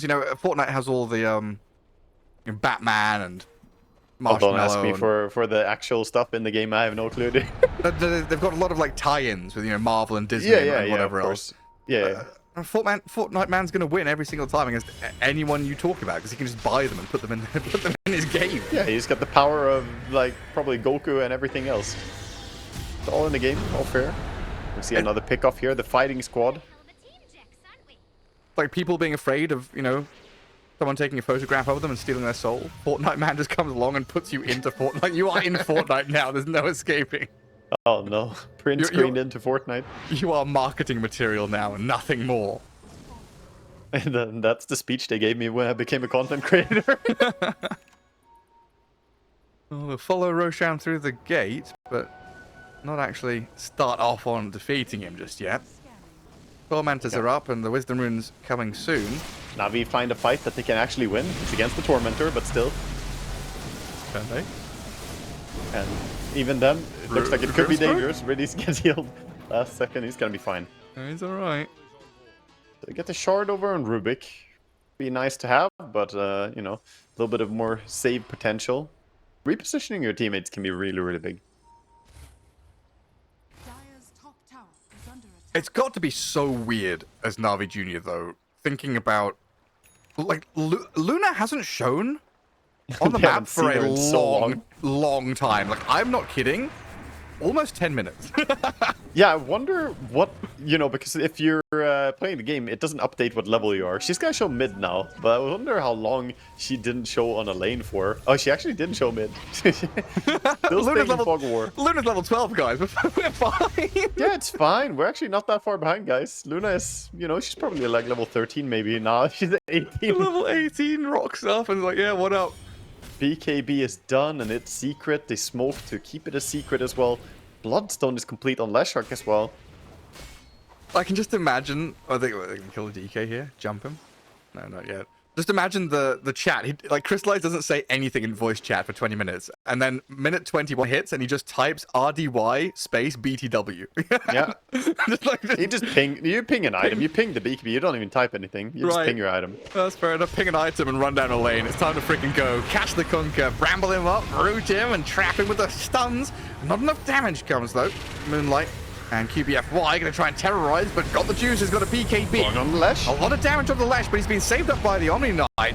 Hang on a second, this Lesh just cannot be touched thanks to this Omni behind him, and now the turnaround comes in. Moonlight with another stun. Luna can unload the damage onto got the juice. He nearly comes in clutch to kill Moonlight, but the heals just never ending.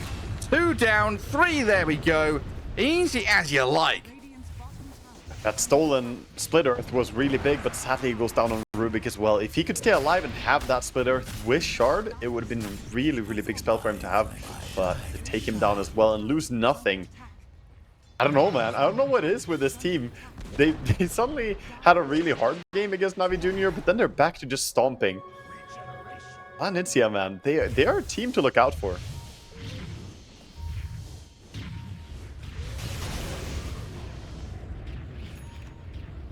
Yeah, I don't even know like what the problem was in that last game. It legit was just feeling like they were tired, you know? And then after game 2, they've and that's fair. chugged a coffee or something, and now they're back to normal. Yeah, they did a quick reset. They charged the battery, you know, the storm.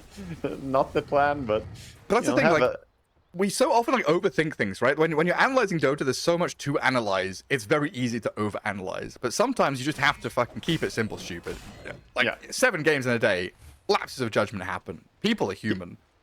Yeah. I go the other way. I keep it stupid, simple. That's what I do. What's the difference? You just keep it stupid. Yeah. What's the difference? I know what the difference is. I keep things stupid all the time. Yeah. Just like me. Enemies will never know what I'm doing if I don't know what I'm doing. This game is quickly devolving here, both in the cast and in the game, as we have 11,000 lead here. Luna with Aegis in hand, now going for those tier 2 towers, the bottom and the mid tier 2 tower available. 93. The big old percentage. Yeah. A lot of green dots on that graph as well, with not too many red dots. Yeah, they haven't really gotten that much. The whole part where they only have 3 kills. A sentry ward! Yeah. A safety ward. Ooh, exciting. Another settlement. Oh my god, Treat it's yourself. all wards. It's all... Okay, they killed Luna at minute 7. Yeah, sure. They got 200 gold for it as well. Nice. That was the last time Luna showed on the map, was minute 7 when she died. It was that time that Chrysalis decided, I'm heading jungle. I'll see you guys when I have my gear. Oh my god. And now he's here. Solar crested up by his team, heal spammed by an Omni Knight, and he is pushing towers like no tomorrow.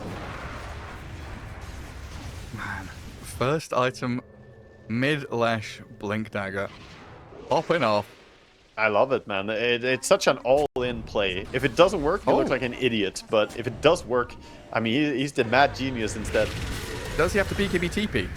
Yes, he does. He's lucky he was able to get it off there. The stuns were coming in. Leshrac is building a Hex, by the way. He's going for it. Got the Mystic Staff already. He's okay. That's smart. He's building big int item to gain more AoE. This is all because of the innate, Gareth, for sure. Has nothing to do with the Hex chain stun. This is because of the AoE increase. Well, yeah, he's going to keep his null and sell everything else, because the null gives him int, but the bottle and the blink don't. The arcanes don't. The bloodstone doesn't give int, right? He's going to sell his bloodstone and keep the null. It doesn't. That's true. Yeah, if you think about it, one Hex gives you 12 radius increase. That's huge, man. That's 12 more than you would have had if you didn't have it. I mean, 12 radius is 24 diameter. Like, can you imagine a bigger number than 24? The sales pitch. That's huge. So int blink is in the future for this man as well, I reckon here. Let me get my calculator out. What is it Yeah, again? Is it 2 pi r? 121. 2 times 3.14 times 12. So he's getting almost 50 radius from it right now. 75 circumference from it. That's ridiculous. Circumference. I don't know if that's the right maths I've done, but wait, what's the circumference that you're talking? Is it diameter, radius? What's this? circumference is... So diameter is the line down the middle from Right, top so to you're bottom. talking about the distance I'm talking around about the circle. Yes, the entire length of the circle, I guess. I don't think I've ever heard someone talk about the circumference for a Dota spell, but it's huge, man. The circumference of his splitter has increased by 75. That is what's going on in his mind right now. Oh. In all seriousness, he does have 125 AoE increase, pairing up his Bloodstone and his intelligence here. His big smarts, which I guess is something, but for an innate, compare that to Puckish, for instance, and suddenly it feels real bad. Is Puckish the healing one? That's the Puck getting mana and HP every time he dodges anything, yeah. Yeah, the heal, yeah. Exactly, that's I think that shouldn't exist. yeah. I think that one is a little bit cracked. That's why we see Puck being banned out. Palianytsia banned it out in this game as well. I think they banned it every single game. They've been spam banning it. Yeah, they banned it in this game and both the previous ones here against Navi Jr. And they also banned it in every other game they played today, I think. Yeah, fair there was enough. one game they didn't ban it? Yeah, one game. And they must have just forgotten. That Centaur is taking psychic damage. Why is it... is that dragon? No, why is it purple? Why is Primal Beast doing purple damage? It's the dragon skill. Okay. It does purple. I don't know. Blade Mail returning down? I don't know. No, the 22. That's the dragon skill. Okay. Yeah, it takes purple. Different colors for different things. But generally the magic will pop up like that. Man, they've been cutting and dragging waves now. 400 gold, and then we have a BKB on Primal Beast, and finally he'll be able to play Dota. He's 170. Niku. This has been the series of sad mid laners. This time it's Niku. Last game it was Moonlight, just absolutely not doing anything. Yeah. It's kind of been the day of Primal Beast being hit or miss as well, where he's gone like, 8-0-7, or he's gone 0-8 and 0. Primal Beast, the hero that's very, very hit or miss, and right now he's been hexed up. He's a little piggy, and he's dead. And he doesn't want to buy back, does he? You don't want to. There's no way you want to when you have 200 gold to your BKB here. You might not have a choice though. The Aegis, 1 minute, Luna wants to siege up. I think you sack the Rax if you have the choice between the two, but they have good heroes to spam. They're gonna spam spells here. Torrent, Fade Bolt. At least be as annoying as they can. And good to see the Dragon Knight is just out on the map, getting what farm he can. Yeah, he's doing a good job staying active. Hex blinks in. Straight in onto that Rubik. Grimstroke also caught up in the roots, but does get a bit of distance. So quite an early That's the value of there. having Luna as well. The night vision allowed that play. If she didn't have night vision for her team there, they can't jump in like that. Well, now your Primal has respawned, but your Rubik's dead. And your top lane is gone. Yes.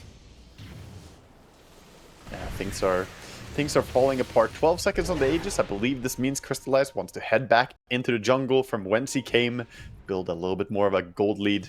So we have 19-3 here. Absolute despair for Navi Jr. DK just trying to finish off Daedalus. Farm out some Ancients as quick as he can and then run back home. Yeah, they need that. They need some big damage to come in from somewhere. Kunkka's going damage mitigation build. Primal Beast has nothing, so never mind him. It's all on you. Got the juice. He gotta have it, man. He has to be true to his name. He gotta pump in that damage. You gotta pump it up. What items does Grimstroke have? Bracer, I think. No, a Solar Crest almost complete. Well, the smoke breaks immediately on that Dark Willow. Moonlight lifted up to high ground. Has Blink in a second, and I see that turret hits him because Crystallize, he's running, BKB'd up, kills off Daze, pulverized, but it doesn't really do a whole lot. There's BKB'd, healed by the Omni Knight. Centaur has moved forward here, looking at the Primal Beast, who's again hexed up and Bedlam down, killed off as the Centaur jumps even deeper. It's just a chain reaction of jump a hero, kill them, look for the next one, and go. Yeah, they're so tanky on the Centaur. He just blinked into the center of them, and he has the shard as well, a double edge, so he got up to 5k HP there with Crimson Guard and Pipe of Insight. He just doesn't take any damage. And if you stun him, he gets 20 armor out of nowhere because he has the Vindicator Axe. Of course he does. It's an underrated item on offlaners.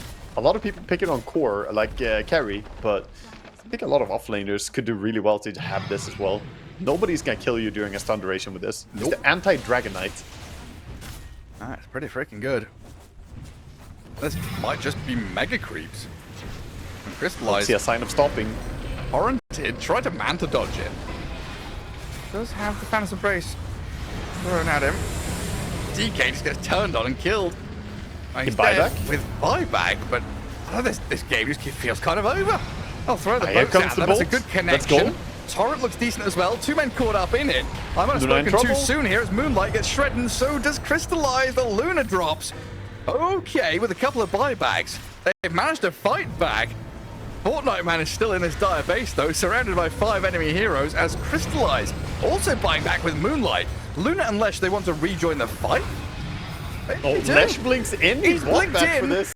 Buys back, dies back, Fortnite Man dead, so is Moonlight, and I don't know what just happened.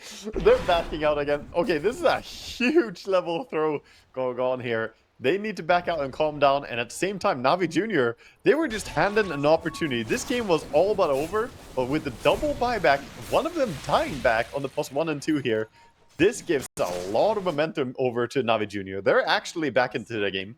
They have a fighting chance now. And DK was the only buyback on the dire. Oh my god, the graph. 99%. Yeah, that's going to be a swing right there. It's not done updating even. Give it a minute. Yeah, let it cook. It's going to show you the graph. That's not it. Freaking plummeting.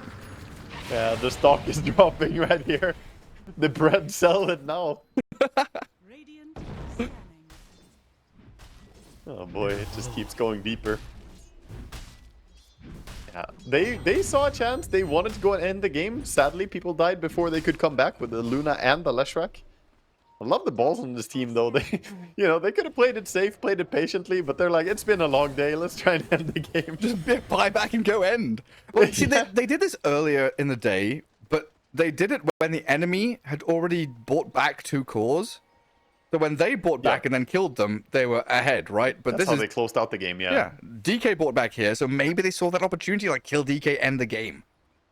Just wasn't Yeah, there. they saw something, but you know, in the end, I didn't see it. Whatever they saw, I didn't see. yeah, it looks a bit different from the spectator view sometimes. We need to hear their comms.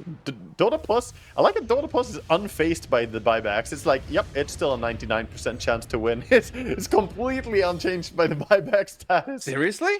Yeah, nothing. What? Not even a flinch. I think it had a heart attack is what I think happened. It's not even moving, man. It's like the same as me. It doesn't believe it doesn't believe its eyes. Like, that couldn't possibly have happened, so I'm not even going to run the stats on it. It's a doe in headlights right now. That's what's happening. Jeez. I haven't seen this before in my billions of games of simulations. Well, now, I mean, they need this Aegis. They need Roshan. You do? Yeah. Fortunately for them, it looks like NAVI Jr. not in a great position to come and contest it, even though they do smoke up. Roche is screaming for help. He's like, please, dire team, they're killing me. Roaring across the map. But they're not going to be anywhere close. They are going over towards the triangle, thinking maybe someone TPs over here after they take Roche. They're setting a trap. That's a pretty cool place to be. Well, they get some vision down as well. Could be good for future fight, but right now it's this Kunkka fixing lanes, and I think he needs help back at home. All of them are going to go home.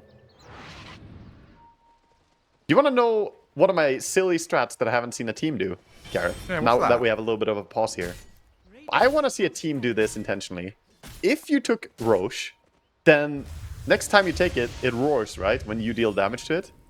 And anyone nearby takes more damage from any damage source for a while. That's part of the roar. It's not just a sound effect. It actually has an effect. What if you take Roche, and then the next time the enemy try and take Roche, you blink in, hit Roche, make him roar, and then kill the enemy in the Roche pit, because they take 25% more damage. 5 head. It's easy. Just replicate it. It all works out in the simulation. Just put it in practice. You lost me. Yeah. Basically, When you said the roar has an effect, did you know that? No, Is this news I to you? didn't know Yeah. A lot of people don't know it, actually. But yeah, it has an effect where you take more damage for the next X seconds. I think it's like 6 seconds or something. right, so Roshan's there. I hit Roshan. Who takes more damage? Like, everyone near Roshan takes more damage? Yeah, he does an AoE effect. So every hero nearby gets hit by that AoE. So even if you are the team that took Roche last, and the enemy team is Roshing, if you blink in a hero and hit Roche, he's gonna roar. So you can like use that to do more damage. But then I've never Fatal seen it Bonds? happen. I just want to see it. Fatal Bonds plus Roshan Roar. There we go. We're cooking. How else can we amplify more damage? While I had this little, deliberation, we've had nothing at all happening other than grouping and positioning, posturing for lanes. Lanes are now fixed for Palianytsia, and now they go for a smoke move. They're going for the push bottom. I should go check that website that I was looking at earlier. That had the score updated Oh, the too score quickly, for the series? and the score Yeah, see was if they win or wrong. lose. No, I should go there, and whatever they say, I should reverse it because I know that they're wrong. Yeah, it's a false oracle. I can't remember what the name of the website was there. Luna is very close to level 25. It might be that he wants to finish level 25 before the Aggron push. I think he's going now. Blink in, Hex. Oh, straight up on the DK. They don't have the chain stuns, Oh, he has Split though. Earth on Rubik. Insane steal. It's got actually a what? really sick spell for him to have for the next fight. Ooh. This is the best spell he could have in the entire game. He has Shard. He has the AoE facet. He is absolutely happy with this. Stop pushing my base, please. Yeah, it's a very good defensive spell.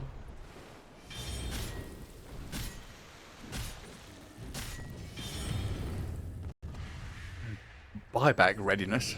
Flash Rack, Luna, DK still around 2 minutes until it's off cooldown.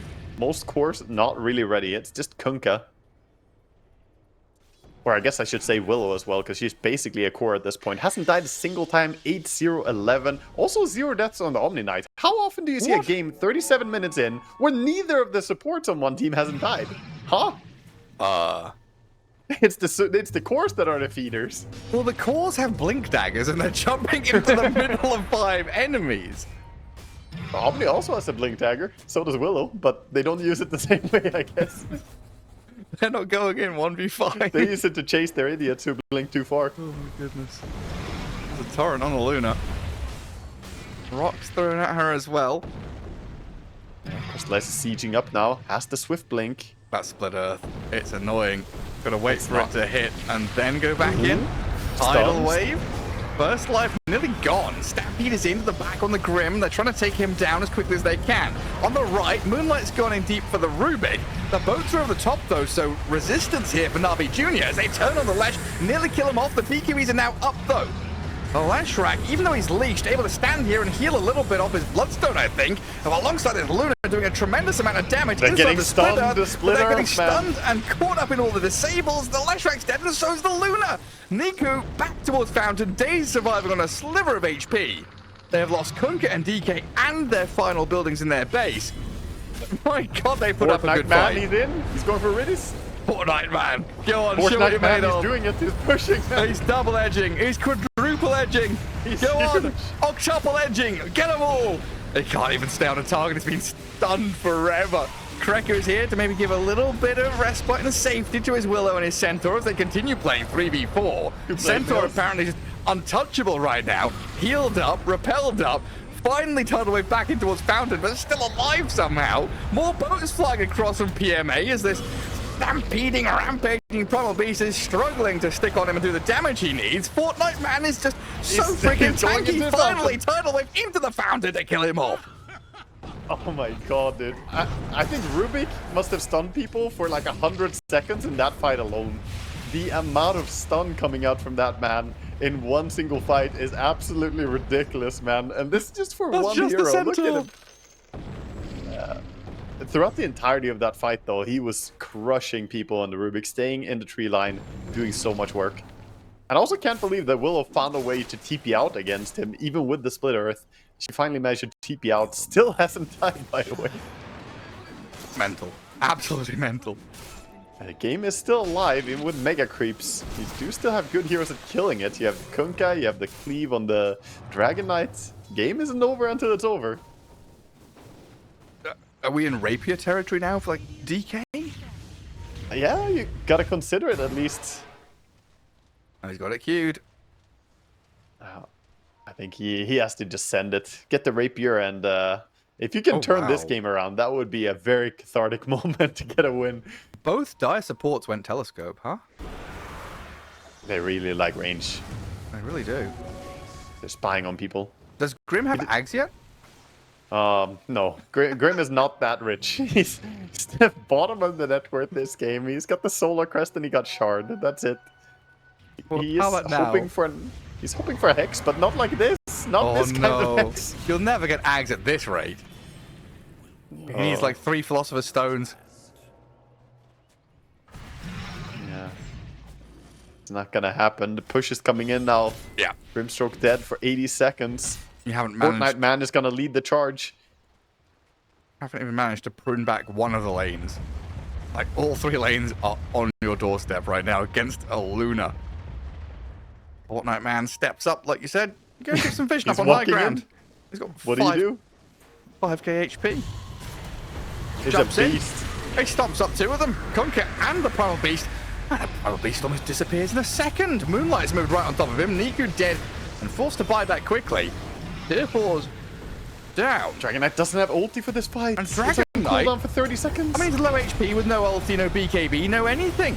Eclipse is out. Crystallize can stand his ground and Glaive bounce in between Primal Beast, Kunkka, and that Rubik to kill off the Rubik, send the other 2 back into Fountain. And a Blink Stomp from the Centaur going to catch up, got the juice on the right-hand side, hexed him up, tons of disables, and the damage is flowing. UBFY is godlike, give him the Beyond, give him a Rampage because he bloody deserves it. GG's called as Navi Jr. tap out, leave the lobby. My goodness, what a freaking performance in this day 1 of the group stage.